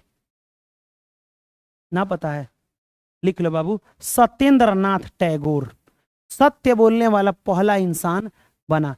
अब आइए थोड़ी सी जानकारी इसको हम दे दें, बहुत इंपॉर्टेंट है, पूरा इतिहास खत्म अगर समझ जाओ तब। सबसे पहले भारत आया कौन? वास्को डी गामा का आया, और वास्को डी गामा आया, व्यापार किया, चला गया। उसके देखा देखी जब व्यापार किया तो इतना ना फायदा हुआ कि पूरा का पूरा ईस्ट इंडिया कंपनी ही आ गई 1600 में। ईस्ट इंडिया कंपनी आई तो सोचे कि हम यहाँ व्यापार को फैलाएंगे, तो फैलाने से पहले यहाँ के लोगों को गुलाम बनाना पड़ेगा। तो गुलाम बनाने के लिए पहले पलासी का युद्ध हुआ सिराजुद्दौला और क्लाइव के बीच, उसके बाद से बक्सर का युद्ध हुआ था 64 में। इसी युद्ध के बाद बाबू पूरा का पूरा भारत की सत्ता अंग्रेज अपने हाथ में ले लिए थे, है ना, इलाहाबाद वाला संधि। उसके बाद लोगों को कुछ साल बाद गुस्सा आया था, 1857 में अंग्रेज थुराया। फिर उसके बाद से वो कांग्रेस बना, कांग्रेस में सभी पार्टी एक हुई, एक होकर के अंग्रेजों को कहा कि 1947 में भगा दी। इतिहास खत्म है कि नहीं? इतिहास खत्म, ज्यादा थोड़े जानना है, देख लो यहाँ पे इतिहास।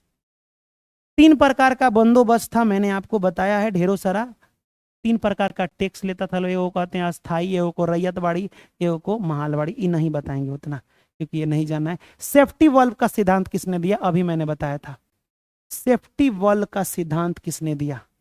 जो बताएगा दिल से शुक्रिया बाबू कि आप लोग इतना मेहनत कर रहे हैं। सेफ्टी वॉल्व का सिद्धांत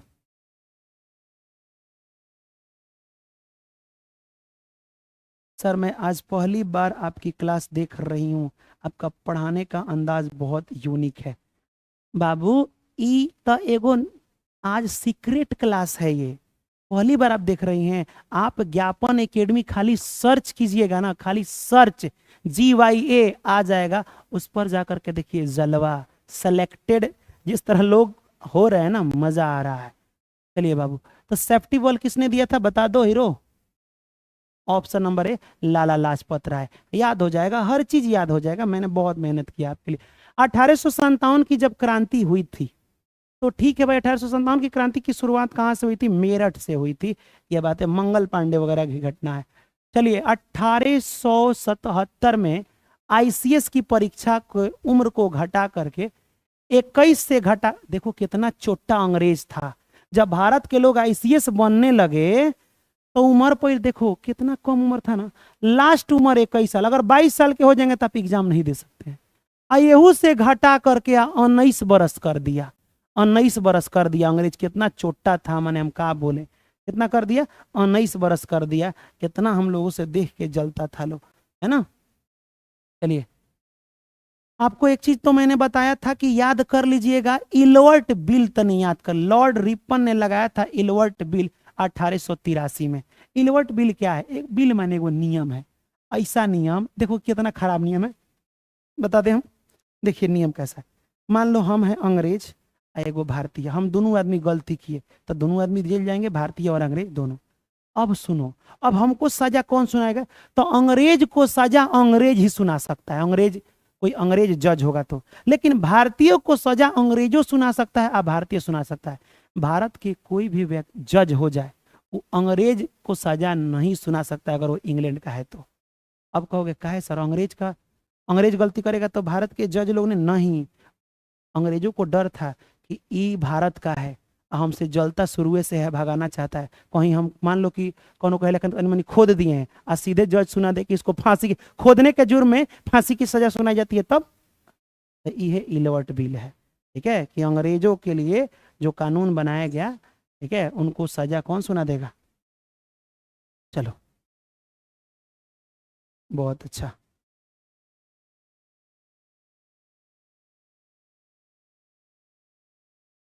चलिए, ये आईसीएस वाला है, एओ ह्यूम, आईसीएस हार्वी टर्म सिमिल। एओ ह्यूम की पूरी जिंदगी जीवनी समझ लो। इनका दिल भारत के लिए धड़कता था बाबू। वो यही एओ ह्यूम है जो कांग्रेस के अध्यक्ष हैं, सॉरी कांग्रेस के सचिव हैं, सचिव 1906 तक रहे थे, 1906 तक रहे थे। आईसीएस सबसे पहले ये आईसीएस अधिकारी थे, कहाँ पे? बंगाल में थे। ठीक है, बाद में उन्होंने रिटायर हो गए। इन्हें हार्वी टॉप सिमला जनता का मित्र या भारतीय पक्षी विज्ञान का जनक भी कहा जाता है। ठीक है, आ जाइए, पहला कांग्रेस अधिवेशन। पहली बार जब कांग्रेस मीटिंग हुआ था, तब मीटिंग रखा गया कि सुनिए, आ जाओ सब लोग मीटिंग करने और अपनी अपनी समस्या को लेके आना। सभी लोग अलग अलग क्षेत्र से चल दिए मीटिंग में। मीटिंग कहाँ होगा? पूना में। आ जाओ सब, महाराष्ट्र के पूना में। लेकिन जब सब लोग पहुंचे तो वहां एगो बीमारी फैला था, नाम था प्लेग या हैजा, कोनो कोनो कहता है। तो बाबू कैंसिल कर दिया गया पूना का जगह, और उसी समय जगह चेंज करके रख दिया गया मुंबई में। कहाँ पे? मुंबई में रख दिया गया। तो आपको पूछा जाएगा प्रस्तावित जगह तो पूना, लेकिन चेंज कर दिया गया तो मुंबई। मुंबई में एक स्कूल में मीटिंग हुआ, स्कूल में ना बेंच वेंच होता है, गोकुलदास तेजपाल संस्कृत महाविद्यालय में मीटिंग हुआ था। उस मीटिंग में सब लोग बैठे थे, आगे एक आदमी हेड बैठे थे जिन्हें अध्यक्ष कहा जाता है, नाम था WC बनर्जी। 72 लोग थे। कितना लोग? 72, जिसमें बॉम्बे के 21 लोग, मद्रास के, सॉरी बॉम्बे के 38 लोग, याद रख लीजिएगा, मद्रास के 21, संयुक्त संघ बिचवा वाला इलाका का, पंजाब, अब यहाँ देखो तो पंजाब भी 3 गो से लिखा गया है, अब बंगाल भी 3 गो से लिखा गया है, तो यो लिख लो 3-3 गो ये हो गए। स से संयुक्त, स से 7 गो, और 2 गो ना अब याद करना है। ब से बॉम्बे, तब ब में भी ब है और इसमें भी एगो ब है, तो 8 की तरह हो जा रहा है ना। 8 को आधा मिटा दोगे इस तरह तो 3 की तरह दिखेगा, 3 की तरह। तो बॉम्बे में 38, मद्रास में 21, है ना, सप्त में, संयुक्त में 7, पंजाब में 3 और बंगाल में 3। तो टोटल मिला के जोड़ लो, 72 गो हो जाएगा। टोटल मिला के 72 गो लोग। याद करा दिए ना इतना आसानी से, इतना आसानी से याद करा दिए ना। अब पूछेगा बिहार से थे ना? बिहार से कौन ने? ओ बड़ा, बिहार बंगाल सब एक में था, लेकिन था कोई नहीं, है ना। आइए, आपको यही राष्ट्रीय, आज जाइए बाबू, इसमें से एगो पूछेगा। उग्रचरण, 1905 में बंगाल विभाजन हुआ था, स्वदेशी आंदोलन भी शुरू हुआ था। 1906 में मुस्लिम लीग बना। 1907 में सूरत अधिवेशन में कांग्रेस टूट गया 2 हिस्सा में, है ना, 1907 में। 1908 में खुदीराम बोस को फांसी भी हुई थी। ठीक है, 1909 में मॉर्ले मिंटो सुधार हुआ था। 1911 में राजा साहब आए थे, शाही दरबार लगा था, इस समय बंगाल का विभाजन रद्द हो गया था। बंगाल विभाजन रद्द, इसी को कहते हैं बंग भंग आंदोलन। कब हुआ था? 1911 में बंग भंग आंदोलन, या बंग भंग कब हुआ था? 1900 में। ये बातें याद रखिएगा। 1914 में प्रथम विश्व युद्ध का, याद रख लीजिए, 1914 में प्रथम विश्व युद्ध आपको मैंने बताया था। 1915 में महात्मा गांधी भारत आए थे। 16 में लखनऊ समझौता हुआ था, यह बातें याद रखिएगा। या फिर 16 में एक और चीज याद रखिएगा, होम रूल चला था। होम रूल 2 आदमी चलाए थे, एक आदमी सेंट मार के घूम रही थी, एनी वेसेंट, मन किया कि सेंट मार के घूम रही, हम शादी ये कर ले, तिलके चढ़ा ले, तो एनी वेसेंट और तिलक, ये दोनों आदमी ब्याह करके होम रूल लगाना चाहते थे। 1918-19 में रॉलेट एक्ट, जालियांवाला बाग हत्याकांड और मॉन्टेग्यू चैम्सफोर्ड सुधार हुआ था। ये बातें आपको याद रखना है। अगला क्वेश्चन, 2001 और 2011 के जनगणना के अनुसार भारत में किस राज्य की जनसंख्या सबसे कम साक्षर है? बताना है कि सबसे कम पढ़ल लिखल लोग कहाँ के थे 2001 से 2001 और 11, बिहार के कि झारखंड के कि छत्तीसगढ़ के कि मध्य प्रदेश के? बताइए। चलिए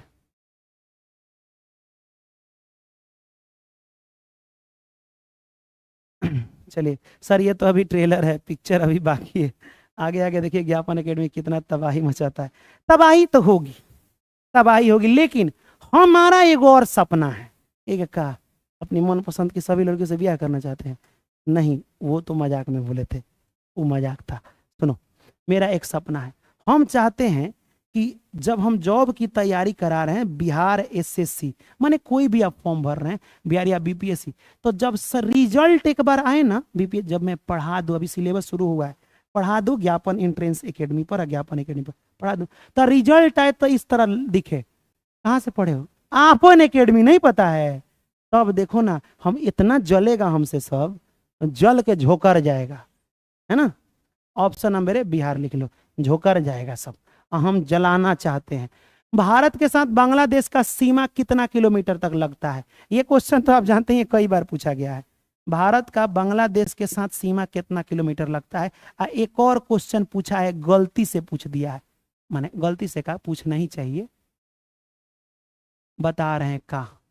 सुनो बाबू ध्यान से, पूरा सीमा, सीमा हैदर वो नहीं, लफू लफू नहीं जी, मैंने सचिन वाला सीमा नहीं।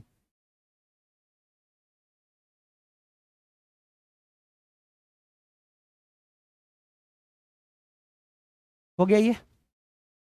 देखिए बाबू, एक बात बोले, यहाँ की तो पानी से सटा हुआ हिस्सा है, यहाँ से तो हिस्सा पानी है ना है जी भारत। तो कभी कभी क्वेश्चन पूछ देता है, देखिए क्या पूछेगा, ध्यान से सुनिएगा, कि जो भारत है, भारत यहाँ पे तटीय किनारा, भारत के जो समुद्र के किनारे, मान लो यहाँ से मोटरसाइकिल उठाए और चल दिए 100 किलोमीटर, भाई अपन भारत समुद्र के अरिया है, किनारे किनारे है 100 किलोमीटर। तो भारत का तटीय किनारा कितना किलोमीटर है जो समुद्र से सटा हुआ है? ईमानदारी से बताइए। यह क्वेश्चन पूछा था, ये नहीं पूछा था, पूछा था ना कि तटीय किनारा स्थलीय किनारा से कितना गुना होता है।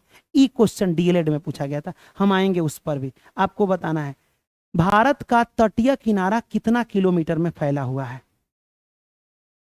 बताइए, ईमानदारी से बताइएगा। 7,516। बकलोल, सिर्फ हम मुख्य भूमिका कह रहे हैं, मुख्य भूमिका हम बोल रहे हैं। ये अंडमान निकोबार वगैरह सब लीजिए तो मान लीजिए कि हेमा बाइक घुमा लिए किनारे किनारे, हेउजा पानी के किनारे किनारे, हेउजा सब जोड़ ओड़ के ना 7,516 है, 7,516 सब जोड़ ओड़ के। सिर्फ ये मेन मुख्य भारत का हम कहना भूल गए थे, तब मुख्य भारत का बताइए जल्दी।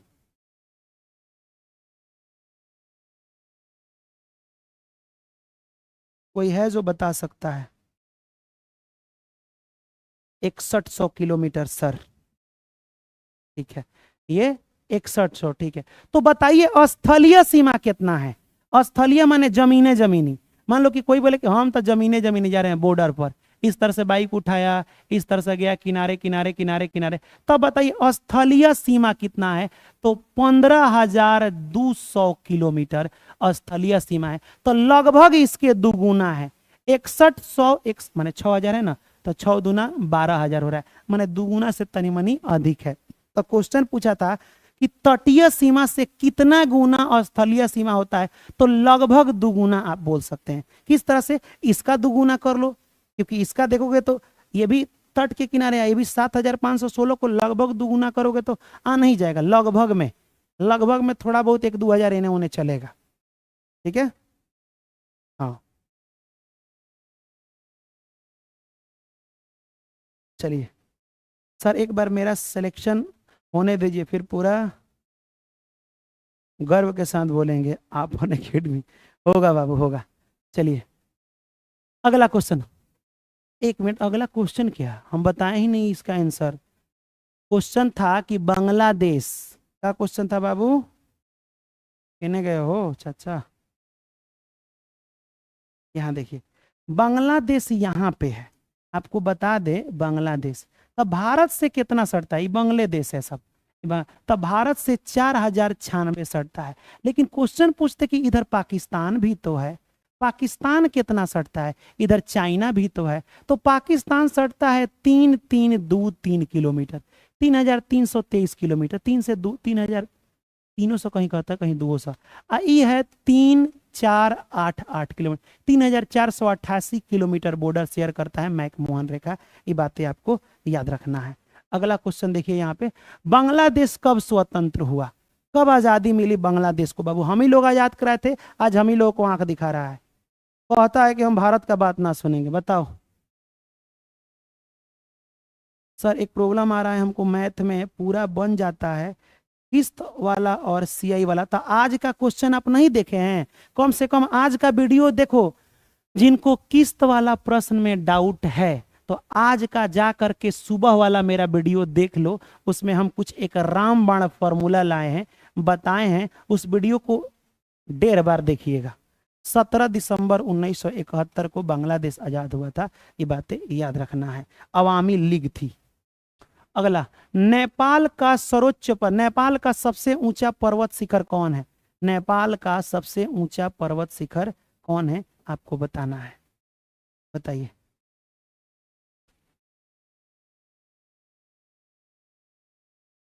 चलिए,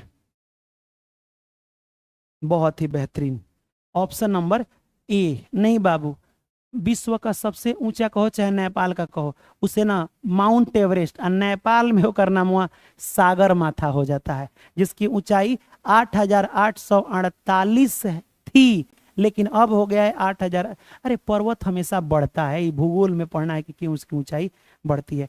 केटू की ऊंचाई कितनी है? 8611। ये भारत का है, भारत का सबसे ऊंचा यही है, ये बातें याद रखिएगा। उसके बाद से कंचनजंगा है। अगला, सम्राट लुई 16वां को किस तिथि को, देखो लुई 16वां कहाँ का राजा था?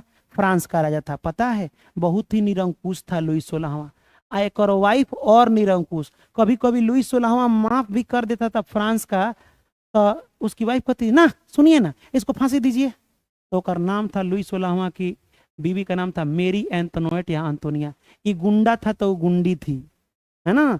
तो बाबू इसको फांसी कब दिया गया था? 21 जनवरी को दिया गया था। 21 जनवरी 1793 को फांसी दे दिया गया। अब बाद में फ्रांस का राजा बहुत दिनों बाद 1804 में, लगभग 7-4-11 साल के बाद 1804 में सम्राट कौन बना? फ्रांस का राजा बना नेपोलियन। नेपोलियन फ्रांस का राजा बना, नेपोलियन संहिता दिया। चलिए अगला क्वेश्चन बताइए। अगला क्वेश्चन जल्दी जल्दी बताओ। चलिए,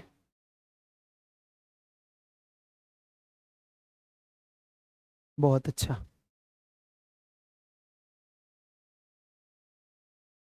अगला, नेपोलियन सम्राट कब बना? 1804 में बना था। इसमें सोचना क्या है, आते आते नियम दिया। अगला बाबू, लेटर्स द कैस्ट क्या है? लेटर्स द कैस्ट क्या है बाबू? राजा का आज्ञा है, पोप का आदेश है, व्यापार करने का अधिकार पत्र या चुंगी वसूलने का अधिकार है। लेटर्स द कैच क्या है? सर एक बार मेरा नाम लीजिए, आशीष ठाकुर। चलिए बाबू, मैंने आपका नाम ले लिया, अब आप तनी पढ़िए, है ना? लेटर्स द कैस्ट क्या है? कैस्ट बोले हैं, बताइए।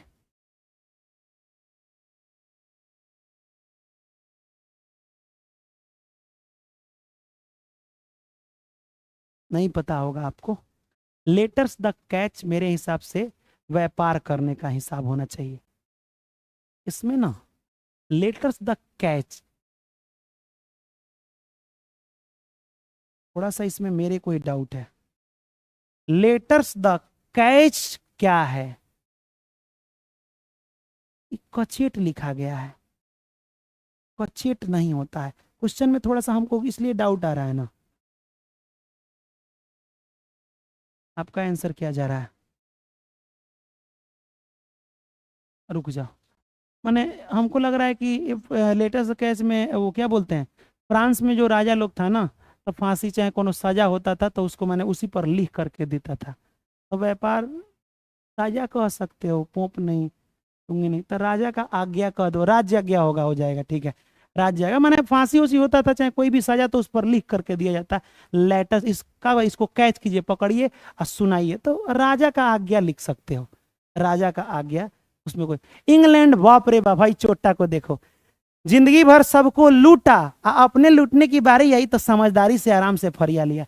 इंग्लैंड में क्रांति हो गई, गौरवपूर्ण क्रांति हो गई। कब हुआ था इंग्लैंड की गौरवपूर्ण क्रांति? वही अंग्रेज जो सबको लूटा, ओकरे यहाँ मार हो गया। कब? कितना खुशी का बात है, याद रखना है, गुड न्यूज है, याद रखना है। 1688 में, बिल्कुल सही जवाब है। मॉन्टेग्यू ने कौन सा पुस्तक लिखी है? विधि की आत्मा।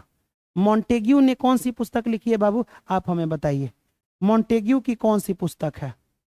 मॉन्टेग्यू की कौन सी पुस्तक है? रूसो कहाँ का था? रूस का मत लीजिएगा, फ्रांस का था, है ना? बताइए।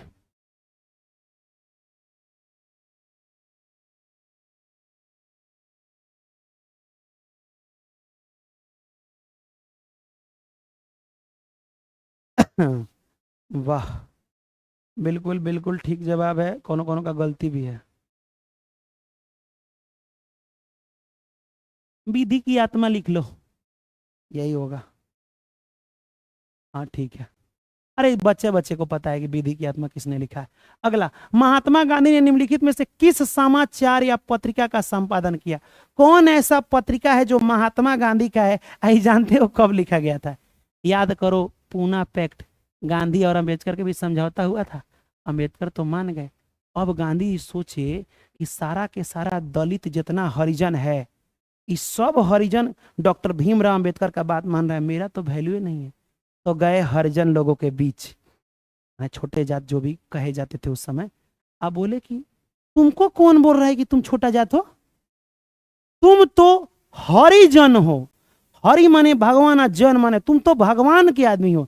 तो अब इस तरह हो रहा है। अच्छा, मैं भगवान का आदमी हूं, मैं हरिजन हूं सच में। उसी समय से हरिजन वर्ड आ गया छोटे जात लोगों के लिए। ठीक है, तो सारा का सारा लोग बतिया महात्मा गांधी का मानने लगे। अंबेडकर बोले वाले बहुत बुढ़ऊ पाठ पढ़ाएं कि अब हमरे बतिया ना सुन रहे, तो एगो पत्रिका ही लिख दिए, हरिजन। केसरी और मराठा ये बाल गंगाधर तिलक की पत्रिका है। ए स्टेटमैन, ए स्टेट्समैन, ये आप बताइए ये किसकी रचना है? ठीक है, आप बताइए बाबू, ए स्टेट्समैन किसकी रचना है? मैंने आज तक किसी एग्जाम में पूछा नहीं है, आज तक नहीं पूछा है। मैंने हम जितना दिए हैं ना, मैंने समझ जाओ नहीं पूछा है। मैंने हम दिए हैं एग्जाम बीपीएससी, हाँ टीचर वाला, हाँ मास्टर है। यहाँ देखो प्लेटो यहाँ देखो प्लेटो ने, है नहीं?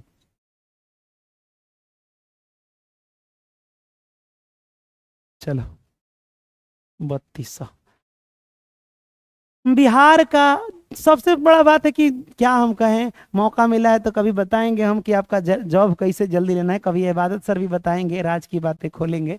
बिहार का सर्वाधिक लिंगानुपात कहाँ पे है? गोपालगंज में लड़की ढेर है, 1021 लड़की है गोपालगंज में। बाप रे बाप, 21 को लड़की कमारे मरने वाली है। बक्सर का युद्ध कब हुआ था? बक्सर 64 में, 1764 में बक्सर का युद्ध हुआ था।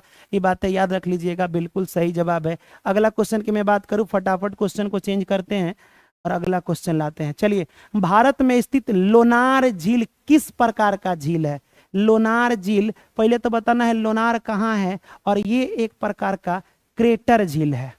एक प्रकार का, किस प्रकार का झील है? क्रेटर, ज्वालामुखी, ऊपर से ज्वालामुखी बोल रहे हैं, सॉरी क्या बोलते, उल्का पिंड गिरा था तो जमीनों में खाल हो गया था, खाल हो गया तो कुछ दिन बाद पानी भर गया, क्रेटर। लोनार झील कहाँ है बताइए, फटाक से बताइए। लोनार झील, मैंने बोला था मार मत करो, मार फिल्म में होता है। अब फिल्म कहाँ बनता है बताइए? लोनार झील कहाँ है?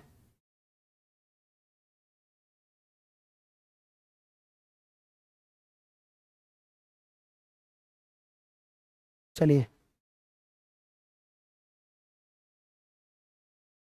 एक टीचर में क्वालिटी बहुत बेकार चीज लग रहा है, जानते हो क्या? जैसे सभी टीचर को देख लो, जो जो जॉब में सिलेक्शन जिसका जिसका ले रहा है, पता ना क्या है। टीचर में एक समय रहता है कि लगता है कि हम जॉब ले लिए, कितना सुकून मिला सरकारी नौकरी। फिर कुछ दिन के बाद रिटायर हो जा रहा है लोग, सब टीचर कह के देख लो आज कितना इंस्पेक्टर भी रहे हैं और वो लोग रिजाइनिंग दे दिए हैं। तो कितनों भारी जॉब हो, लेकिन एक टीचिंग जब दिमाग में घुस जाता है ना कि हमें कुछ बेहतर करना है अपने बच्चों के लिए, तो सब चीज से रिजाइन देना पड़ता है, कम उम्र में जिंदगी बर्बाद हो जाता है ना। चलिए भाई, विश्व की सबसे ऊंची नौकायान टीटीकाका झील कहाँ है? तो बाबू टीटीकाका झील बोलीविया के पठार पर है, ब्राजील के पठार पर है, बोलीविया के पठार या फिर गुयाना ब्राजील होगा नहीं, पेंटागुनिया का पठार है। चलिए ये आपको बताना है, अभी बताइए। मैंने आपको बताया है पेंटागुनिया के बारे में, बताइए। विश्व का सबसे ऊंचा नौकायान झील टीटीकाका किस पठार पर है? टीटीकाका, बताइए। टीटीकाका झील किस पठार पर है? मैं देख रहा हूं थोड़ा इसमें भी।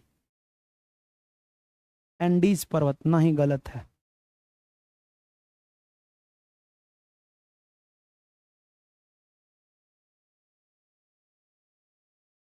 आपको याद है हम बोले थे कि एक झील है टीटीकाका जो पेरू और बोलीविया के बीच है, आपको याद है? मैं हमारा बुढ़ऊ बोल रहे थे, काका बोल रहे थे कि हम बोलले भी हमार पतो बहू हमारा पैरवा में गिरेगी तब हम खाना खाएंगे, है ना। तो यहाँ पे बोलले भी है, बोलीविया आप पैरवा में गिर, तो पेरू के बीच में एगो झील है टीटीकाका झील, जो नौकायान के लिए सबसे ऊंचा झील माना जाता है। तो बोलीविया के पठार याद रखिएगा, बोलीविया के पठार। क्वेश्चन नंबर 59, विश्व का सबसे शुष्क मरुस्थल, आटाकामा मरुस्थल लिख लो बाबू। विश्व का सबसे सूखा मरुस्थल आटाकामा मरुस्थल होता है। एगो बात बोले, जितना भी मरुस्थल होगा, मरुस्थल माने बालू वाला इलाका, सब किसी ना किसी द्वीप के या महाद्वीप के बाएं साइड में होता है, किसी ना किसी महाद्वीप के बाएं साइड में होता है।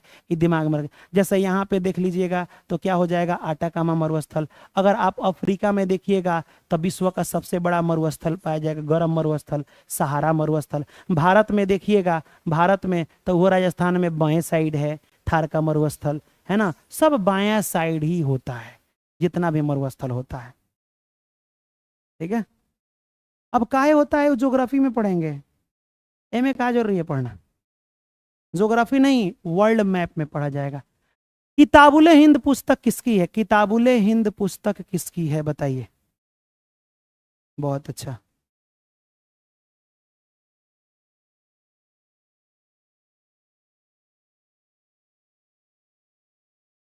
चलो, यहाँ पे एक प्यारा सा कमेंट आया, thank you so much Busra Parveen. दूध में चावल डालो तो खीर बन जाएगा, और अमित सर हमारे गुरु हो तो पक्का तकदीर बदल जाएगा। Thank you sister. चलिए, किताबुल हिंद किसका है बाबू? सर बहुत कोशिश कर रही हूँ पढ़ने की, लेकिन 2 बार सो गई बीच में। अच्छा बाबू, आप वो देखिए, नींद सबको आएगा, आप देखिएगा तो नींद आएगा। देखिए बाबू, किस किस लड़की को या लड़का को नींद है? जिस पर जिम्मेदारी रहता है। कैसे? जो लड़का हाथ चला, मुंह चलाते ना, बोलते रहो ना, जब कोई भी कंडीशन में आप शांत होइएगा तो आपको नींद आ जाएगा, ठीक है। आप बोलते रहिए, लिखते रहिए कमेंट में, तब जाके आपको नींद नहीं आएगा। अन्ना तो 2-4 नींद खींचिए लीजिएगा बीच बीच में, है ना। चलिए बताइए बाबू, किताबुल हिंद पुस्तक किसके द्वारा लिखी गई है? किताबुल हिंद पुस्तक किसके द्वारा लिखी गई है? अल बैरूनी के द्वारा, ठीक है बाबू, अल बैरूनी के द्वारा। अल बैरूनी नहीं है, अल बैरूनी, अल मसूदी मत कह दीजिएगा। अगला क्वेश्चन, यूएनओ का कौन सा अंग पैलेस दी हेग यानी नीदरलैंड में है? नीदरलैंड या द हेग में कौन सा है? आर्थिक ये तो होगा नहीं, सुरक्षा परिषद है कि महासभा का है, या फिर अंतर्राष्ट्रीय न्यायालय? अंतर्राष्ट्रीय न्यायालय द हेग में है, अंतर्राष्ट्रीय न्यायालय द हेग में है। ये बातें आपको याद रखना है। मैंने आपको यूएनओ के बारे में पढ़ाया था। संयुक्त राष्ट्र सभा के 6 अंग होते हैं, 6 अंग। पहला को कहते हैं महासभा, दूसरा को कहते हैं न्यास, ट्रस्ट, माने इसको चलाने के लिए सब लोग दान उन करेगा ना, तो इसी ट्रस्ट में दान करेगा। अगर कोई विश्व में कोनो देश गलती कर रहा है तो ये अंतर्राष्ट्रीय न्यायालय द हेग में लिखे हैं हम, ठीक है। ये है सचिवालय, और ये है सामाजिक आर्थिक परिषद। कोनो देश गरीब हो जाए तो पैसा देता है, अगर किसी देश पर अटैक करना हो तो डिसीजन सुरक्षा परिषद लेता है। इसी सुरक्षा परिषद को विश्व का पुलिसमैन कहा जाता है। विश्व का पुलिसमैन, ये पूरे विश्व को देखरेख करता है। ठीक है, अंत देखो, न्यायालय और सचिवालय में अंदर, न्यायालय में 15 गो जज होते हैं, एक गो जज 9 साल के लिए बहाल होता है। ठीक है, अब आइए महासभा में टोटल 193 देश होते हैं अदल बदल करके, लेकिन पहली बार एगो महिला अध्यक्ष बनी थी। महासभा का नाम था विजय लक्ष्मी पंडित। किसकी बहन है अध्यक्ष? जवाहरलाल नेहरू की बहन है। ठीक है, 1 वर्ष के लिए अध्यक्ष का चुनाव होता है, मैं ये कभी बताऊंगा। अलमुरी सीताराम राजू, ये तो आपको कुछ दिन भी सुनिए, हाँ मैंने बोला था, याद है? ये उसी दिन वाला बैच है जो मैंने बोला था सीक्रेट बैच। अब मैंने आपको बोला था, लिख के बताए थे रतिया को भी, कि अलमुरी सीताराम राजू पूछता है बड़ी, आंध्र प्रदेश के आदिवासी नेता थे। मैंने ये बताया था अलमुरी सीताराम। आज के एग्जाम में भी ये आ गया है, आज के एग्जाम में भी ये अलमुरी सीताराम राजू के बारे में आया है। भारत में ईस्ट इंडिया कंपनी का स्थापना कब हुई थी बताना है, तो भारत में ईस्ट इंडिया कंपनी की स्थापना 1600 में हुई थी, है ना। अगला क्वेश्चन है, हरित क्रांति की शुरुआत किस पंचवर्षीय योजना के तहत हुई थी? तीसरी पंचवर्षीय योजना के तहत हरित क्रांति हुई थी। हरित क्रांति के जनक MS स्वामीनाथन हैं। ठीक है, हरित क्रांति, अब विश्व में हरित क्रांति के जनक नॉर्मन बोरलॉग है, ये बातें याद रखना है। अगला क्वेश्चन, अमेरिका ने वर्ल्ड वॉर 1 WW1 प्रथम विश्व युद्ध में कब प्रवेश किया? तो बाबू, अमेरिका और रूस एक दूसरे का सौतन है। सौतन समझते हो? वो देखो, एगो खुश रहेगी तो दूसरा ओकरा का खुश नहीं देखना चाहेगी। तो जब तक युद्ध में रूस था तब तक अमेरिका नहीं। रूस चला गया अपने घर 1917 में, क्योंकि रूस की क्रांति, रूसे में युद्ध हो गया था, तब अमेरिका 1917 में एंट्री मारता है प्रथम विश्व युद्ध में। सुनिए, आपको बताना है कि वर्ल्ड बैंक के बारे में मैं बहुत दिन से पढ़ा रहा हूं, आज पूछ दिया है। देखिए, मैंने बोला ना, जो पढ़ा रहे हैं हमारे, वर्ल्ड बैंक और IMF के बारे में पूछ देता है। ये दोनों बैंक की स्थापना कब हुई और इसका मुख्यालय कहाँ है, ये दोनों बताना है। ये बताना है कब हुई, एक ही समय है, मुख्यालय भी एक ही जगह है, मुख्यालय कहाँ है, ये दोनों बताना है। ये दोनों बैंक लोन देता है, अंतर है। वर्ल्ड बैंक देता है व्यापार करने के लिए, IMF इंटरनेशनल मॉनेटरिंग फंड, ये ऐसा बैंक है जो कोनो देश गरीब हो गया तो खाने पीने के लिए दे देता है, ये बाद में लौटाते रहना, है ना। चलिए बताइए, 1944 में, 1944 दोनों लिख लो, दोनों बैंक 1944 में ये बना था। ठीक है, मुख्यालय कहाँ है बाबू? स्विट्जरलैंड। बहुत पिटाइएगा, जेनेवा में है। अमेरिका की राजधानी कहाँ है? न्यूयॉर्क। हे भगवान, क्या कहें हम। वर्ल्ड बैंक का मुख्यालय कहाँ है? हाय रब्बा, Washington DC। Washington, George Washington राष्ट्रपति पहले थे। वशिंगटन DC, वशिंगटन में कई बार बताए हैं, का हम कहें। ये पूरा का पूरा आपको देख लीजिएगा, बहुत सारा वर्ल्ड वार पूरा हमने पढ़ा दिया है इसमें, हम इसमें पूरा नहीं पढ़ाना चाहते हैं। अगला क्वेश्चन, प्रथम विश्व युद्ध में की शुरुआत कब हुई या कब खत्म हुई, कब से कब तक? ये तो बच्चा बच्चा जानता है, बच्चे बच्चे को पता है इस दर्द के बारे में। इलाइलाज रोग है बाबू मेरे, बच्चे बच्चे को पता है। बताइए,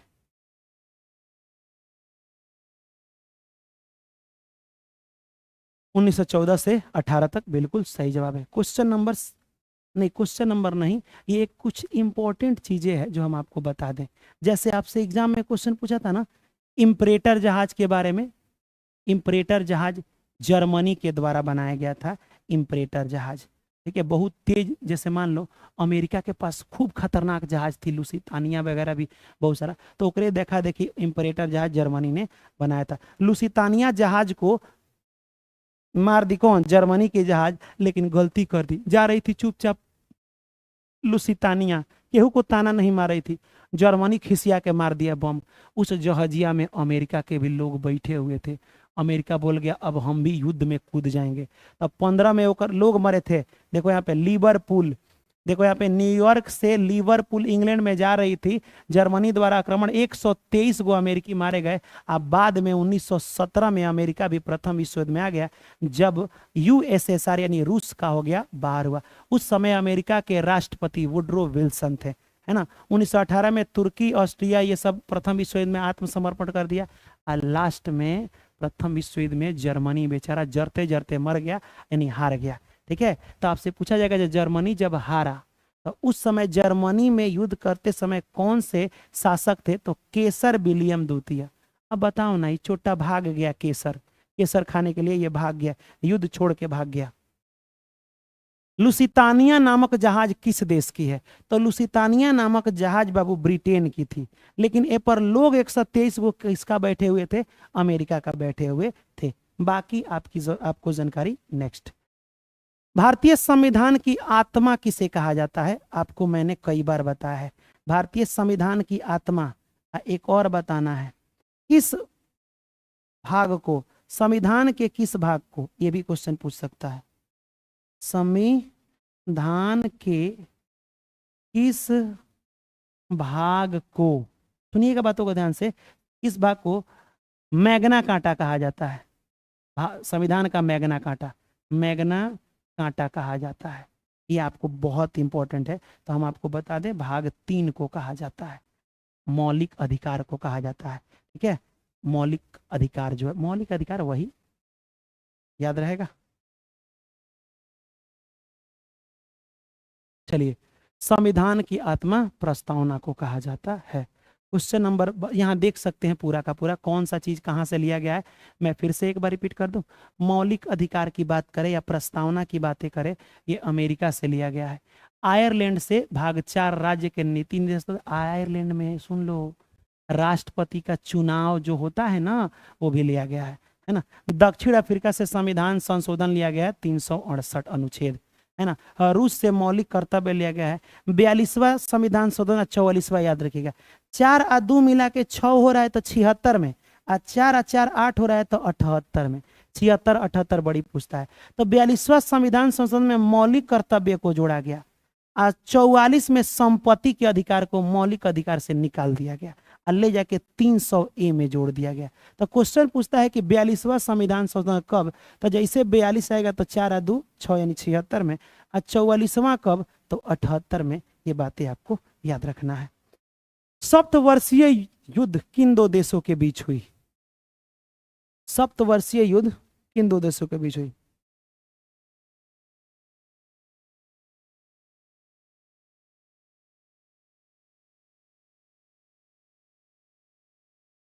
चलिए यहाँ पे अप्सरा बाबू बोल रहे हैं कि सर मेरा छोटा भाई, उसका नाम आमिर है, वह 6 क्लास में और 8 का मैथ सॉल्व कर लेता है, 10 का सवाल है, वो भी आपके क्लास देख रहा है और कुछ दिनों से जीके जीएस अच्छा जान गया। वाह क्या बात है। अरे हम बोल रहे हैं ना, कौनों को दिखाओगे जीके जीएस हो, चाहे हम मैथ पढ़ा रहे हैं, बच्चे को हम सिखा देंगे, हर चीज जहन में उतार देंगे। एगो संविधान नहीं बोले थे, इस संविधान एक बात बोला था कि हमरे में बहुत ज्ञान है, हम क्या है, संविधान है ना। तो देखो बाबू, तो हम संविधान नहीं मैंने संविधान बोला था। सप्तवर्षीय युद्ध किन 2 देशों के बीच हुआ था, फ्रांस और इंग्लैंड के बीच। कब से कब तक, ई कमेंट करो, कब से कब तक। सर पीडीएफ डाउनलोड कर लें, हाँ बाबू आपको हम भेज देंगे ये पीडीएफ, है ना। पीडीएफ यहाँ पे बोला गया ना, सीक्रेट है पीडीएफ किस तरह से भेजा जाएगा। आप जैसे क्लास खत्म होगा ना, हम कह रहे हैं ना कि हम आज मैथ पढ़ाएंगे तो मान लो 10 बज रहा है, अगर फॉर्मूला का ट्रिक बताए तो 2 घंटा लग जाएगा, आपको तो याद जल्दी हो जाएगा, समय बहुत ज़्यादा लग जाएगा, लेकिन क्लास चलेगा। बहुत अच्छा, 19 का लिख रहे हैं बकलोल, 17 से लिखो, 17 से 56 लिखो ना, 56 से 63 तक, 19 से थोड़े तुम लोग घबरा जाता है कभी कभी। फ्रांसीसी क्रांति कब हुई थी, उस वक्त हुआ था जब अमेरिका में पहली बार संविधान लागू हुआ था, है ना। चलिए बहुत अच्छा, रिजल्ट बाबू बहुत अच्छा होगा, सुन लो। अच्छा एक बात बोलो, हम तो बोले थे कि आप एग्जाम देने जा रहे हैं, तनी कम जलाना है, कुछ ढेरे अब जल रहा है हम लोगों से। हाँ, अच्छा लग रहा है। जानते हैं हम काहे चिल्ला के कहते हैं लोगों को जानते हैं वो क्या कहता है लोग, कि आप कहते हैं डायरेक्ट, किसी को बुरा लगेगा तब अजीब वाले। हम बुरा लगने के लिए ही कहते हैं। मान लो हम बुरा लगने के लिए कहें, आप बुरा नहीं लगे तो फिर हमको बुरा लग जाएगा कि हम बेकारे बोले, है कि नहीं? गड़बड़ है। फ्रांस की क्रांति 1789 इसी समय अमेरिका का संविधान भी लागू हुआ था। चलिए अगला क्वेश्चन, 2011 की जनगणना के अनुसार, आ जाइए जनगणना के बारे में। मैंने बोला था ना कि हम हर टॉपिक कवर करेंगे। 2011 के जनगणना के अनुसार बिहार की जनसंख्या कितना प्रतिशत शहर में रहती है? कितना परसेंट जनसंख्या शहर में रहती है आपको बताना है। मोस्ट इंपॉर्टेंट क्वेश्चन है बाबू। 2011 के जनगणना के अनुसार कितना प्रतिशत जनसंख्या जो बिहार की है वो शहर में रहती है? ज्यादा रहती होगी 11 के अनुसार। लिख लो बाबू, 11.3% जनसंख्या शहर में रहती है। अब आइए हम यहाँ कुछ आपको यही चीज हम आपको बता रहे हैं। सबसे पहले अगर हम आपसे बोले कि जनगणना की शुरुआत कब से हुई, तो आप लिख लीजिए कि सर जनगणना की शुरुआत 1872 से हुई। इतना धीरे धीरे हो रहा था एकदम म्यों म्यों कि बंद कर दिया गया जनगणना। जनगणना मान लोगों का गिनना म्यों म्यों हो रहा था, माने धीरे धीरे लोगों को गिना रहा था। तो लॉर्ड मेयो क्या थे बाबू? लॉर्ड मेयो वायसराय थे। ये बातें याद रहेगा। लॉर्ड मेयो क्या थे बाबू? वायसराय थे, या गवर्नर कह सकते हो। फिर अच्छा तरीका से, सुचारू रूप से, वैज्ञानिक तरीका से 1881 में रिपन ने, किसने बाबू? रिपन। अरे यार ऊपर जाओ ना। रिपन के समय में जनगणना की शुरुआत हुई। कहेगा हाँ सर। जब जनगणना की शुरुआत हुई तो आइए बिहार की जनगणना देखते हैं। बिहार का लिंगानुपात 918। 918 माने अगर बिहार में 1000 आदमी है तो उसमें 918 ही को लड़की है, बाकी माने 918 माने लड़कियों की संख्या 918 हर 1000 स्टूडेंट पर। अगर 1000 जहां लड़का है तो वहां लड़की कम है। ये बातें याद रखिएगा।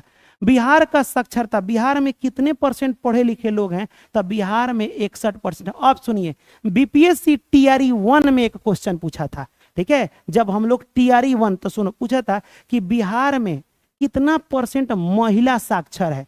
ऑप्शन दिया था 52.2%, 52.3%, 51.5 नहीं था। तो ये हो जाएगा इनमें से कोई नहीं, ठीक? बहुत इजी था, ठीक है? तो आपको याद रखना है 51.5% महिलाएं यहाँ पे साक्षर हैं, ठीक है? टोटल बिहार में पढ़े लिखे लोग 61%, जिसमें पुरुष 71.2। 71 को 20 कम कर दो। ए सुन लो, पुरुष हमेशा तुमसे 20 रहेगा, कहेगा तो महिला खिसिया जाएगी। 20 रहेगा। कैसे कह रहे हैं कि 20 रहेगा पढ़ने में? हम कहेंगे हम नहीं कह रहे हैं, 2011 के जनगणना कर, लिखनतमों के आगे लड़ लेगी सब, लिखनतमों के आगे लड़ लेगी। हाँ 20 कैसे? हम तो अपने पति से 20 पढ़ जाते हैं। पढ़ोगे नहीं, एक दिन कान के नीचे बजाएगा, झंझना जाएगा। यहाँ देखो 20 है नहीं, 51 से 20 बढ़ाओ तो कितना हो जाएगा? 71। याद कर लो। तुम अपने आप को बनती हो 51, हम तुमसे 20 हैं हम, 19 नहीं 20। तो डायरेक्ट कहो 51 से 20 बढ़ा दे 71। तो पुरुष कितना पढ़े? 71। और महिला कितना सीखे? 51, है कि नहीं? याद रख लो। और टोटल दोनों को मिला के 61.8%, ठीक है? बिहार में केवल कितना परसेंट शहर में लोग रहते हैं? अब ये बताए थे 11.3% लोग शहर में रहते हैं, ठीक है? हिमाचल प्रदेश के बाद सबसे कम वाला ये छोड़ो। अब कहेगा सर 1 मिनट, एक और बात पूछे। 2011 का जो लोग गिनाया था तो 81 से गिनाते आ रहा है, 10-10 साल पर जनगणना होता है। तो 2011 वाला कौन नंबर का जनगणना है? तो बाबू आजादी के बाद 7वां नंबर का जनगणना है। अरे 1947 में आजाद हुआ, तो उस आजादी के बाद 7वां नंबर का जनगणना है, ठीक है? लेकिन जब से जनगणना शुरू हुआ तब से ये 2011 वाला 15वां नंबर का जनगणना है। ये बातें आपको याद रखना है, ठीक है? बिहार का जनसंख्या घनत्व कितना है? तो बिहार का जनसंख्या घनत्व 1106 है, जिसमें सबसे ज्यादा घन कहाँ पे है? तो सबसे ज्यादा घन हम आपको बता दें, शिवहर का घनत्व ज्यादा है। सबसे ज्यादा घन लोग कहाँ पे है? क्योंकि छोटा है, तो छोटे घर में ज्यादा लोगों को बैठा तो घन नहीं दिखेगा। तो शिवहर का घनत्व अधिक, घनत्व अधिक शिवहर का। कैमूर का घनत्व कम है। इधर साइडवा में कैमूर है क्योंकि पर्वत वगैरह है, तो यहाँ का घनत्व कम है। अब यहाँ कितना घन है? तो बाबू 1880 के करीब में यहाँ पे पड़ेगा। माने शिवहर में अगर 1 किलोमीटर इस तरह घेर दिया जाए, 1 किलोमीटर, तो में कितना लोग पर किलोमीटर अगर घेरा कर दें तो उसमें 1880 वो लोग मिल जाएंगे। ये बातें आपको याद रखना है।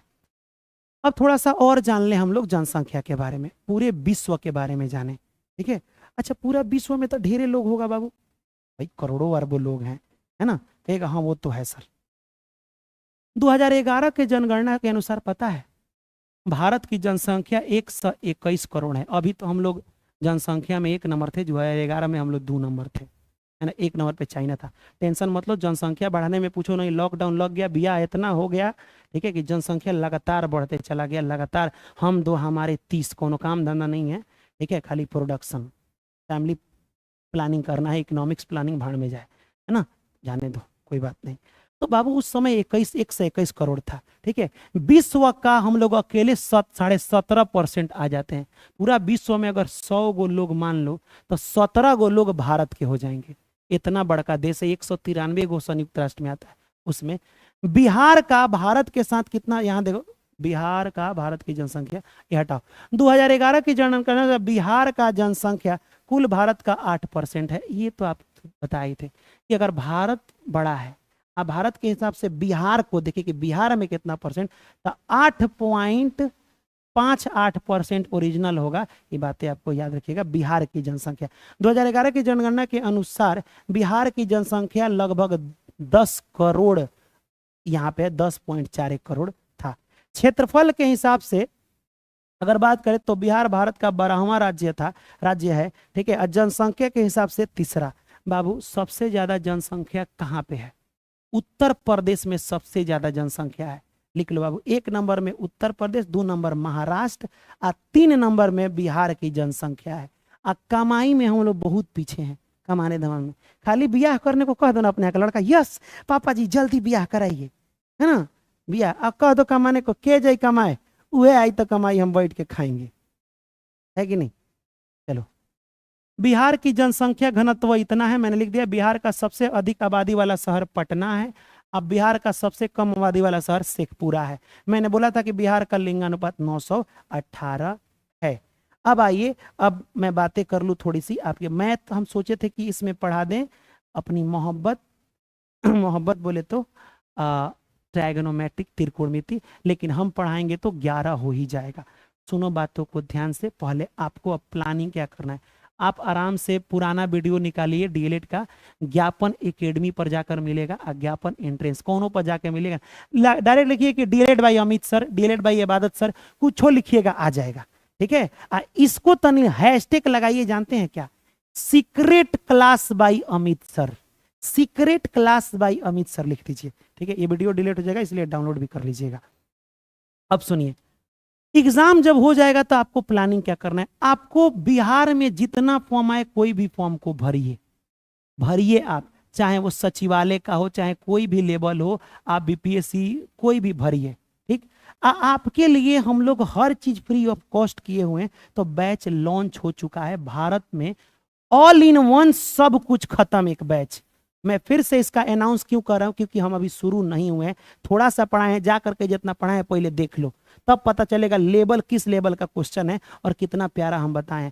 ऑल इन वन में सब सब्जेक्ट का 0 लेवल से पढ़ा करके भारत के सभी एग्जाम पर वार कराया जाएगा। आपको इस लेवल पर हम लोग अपना वीर को तैयार कर रहे हैं, अपने सेना को इस तरह तैयार कर रहे हैं, ठीक है। तो मेरे बाबू ऑल इन वन बैच हो रहा है कहाँ? ज्ञापन एंट्रेंस एकेडमी पर। पहला बात है, इसको जा करके ज्ञापन एंट्रेंस एकेडमी से जुड़ जाइए। अब आइए बात करते हैं जीविका का। जीविका का बैच जो है, जीविका का हर चीज, कुछ पैसा वैसा नहीं, क्योंकि आप लोगों ने हमें इतना अपनी फैमिली से प्यार मोहब्बत दिया है ना, काफी है, उतना काफी है। ज्ञापन एकेडमी जो अपना सबसे बड़ा प्लेटफॉर्म है, ठीक है, ज्ञापन एकेडमी जो भारत में झंडा गाड़ा है, भारत का उभरता नहीं, उभर चुका सितारा है, अभी उभरा है, ठीक है। जीविका का, जीविका से रिलेटेड फाउंडेशन बैच जो 0 लेवल से मैथ पढ़ना चाहते हैं, ये अभी अब शुरू होने वाला है। तो बाबू मेरे, ये होगा ज्ञापन एकेडमी पर, ठीक है। ज्ञापन इस पर सीक्रेट क्लासेस चलेगी, जिस पर डर रहेगा कि अगर हम वो क्वेश्चन बताएं जो एग्जाम में आ जाए, थोड़ा सा सब लोग के अंदर जलन की भावना हो गई है, तो इस वजह से हमको दिक्कत हो गया है, हमको तो ढेरे दिक्कत हो गया है। तो अब मास्टर वे जर रहा है, आग फेंक रहा है, फेंकने दो, जाने दो। लेकिन सब छोड़िए बाबू, आप बताइए कि क्लासेस कैसी लगी? क्लासेस कैसी, मैं मैथ को पढ़ा दूंगा। क्लासेस कैसी लगी बताइए, और जो लोग लाइक नहीं किए हैं लाइक कीजिए। बहुत अच्छा सर जी, बहुत अच्छा। सर जीविका में जब तनी, हाँ ठानी, हाँ अच्छा चलो ठीक है। जीवन वाला बोल रहे हैं आप? Secret class by Amit sir, जीविका वाला, अच्छा बहुत अच्छा। तो लव यू तनी, जैसे सर जी मेरा नाम लीजिए, शिवम गुप्ता जी, शिवाश गुप्ता जी, या फिर जो भी हैं, शिवांश गुप्ता। बाबू एक बात बोले, जैसे ही क्लास खत्म होगा, आज 3,000 बच्चे हैं ना, सब लोग हमसे प्यार नहीं करते हैं, जो लोग सच में करते हैं, एक वो छोटा सा कमेंट हमारे अंदर इतना मोटिवेशन डालता है कि रात रात भर हम आपके लिए जगते हैं। तो एक छोटा सा लव यू सर लिख दीजिएगा, और हैशटैग अमित सर जरूर लिखिएगा इस वीडियो में। हम चाहते हैं 3,000 बच्चे हैं ना, तो कम से कम 2,500 से ऊपर, चाहे 3,000 हो जाए तो खाली लिख दो मजा आ गया सर, क्लास कैसा लगा, क्या याद करने में सच में आपको अब जीके जीएस आसान लगता है, मैथ आसान लगता है, रीजनिंग आसान लगता है? तो बाबू सब सब्जेक्ट की तैयारी मैं करा करके रिकॉर्ड तोड़वाऊंगा।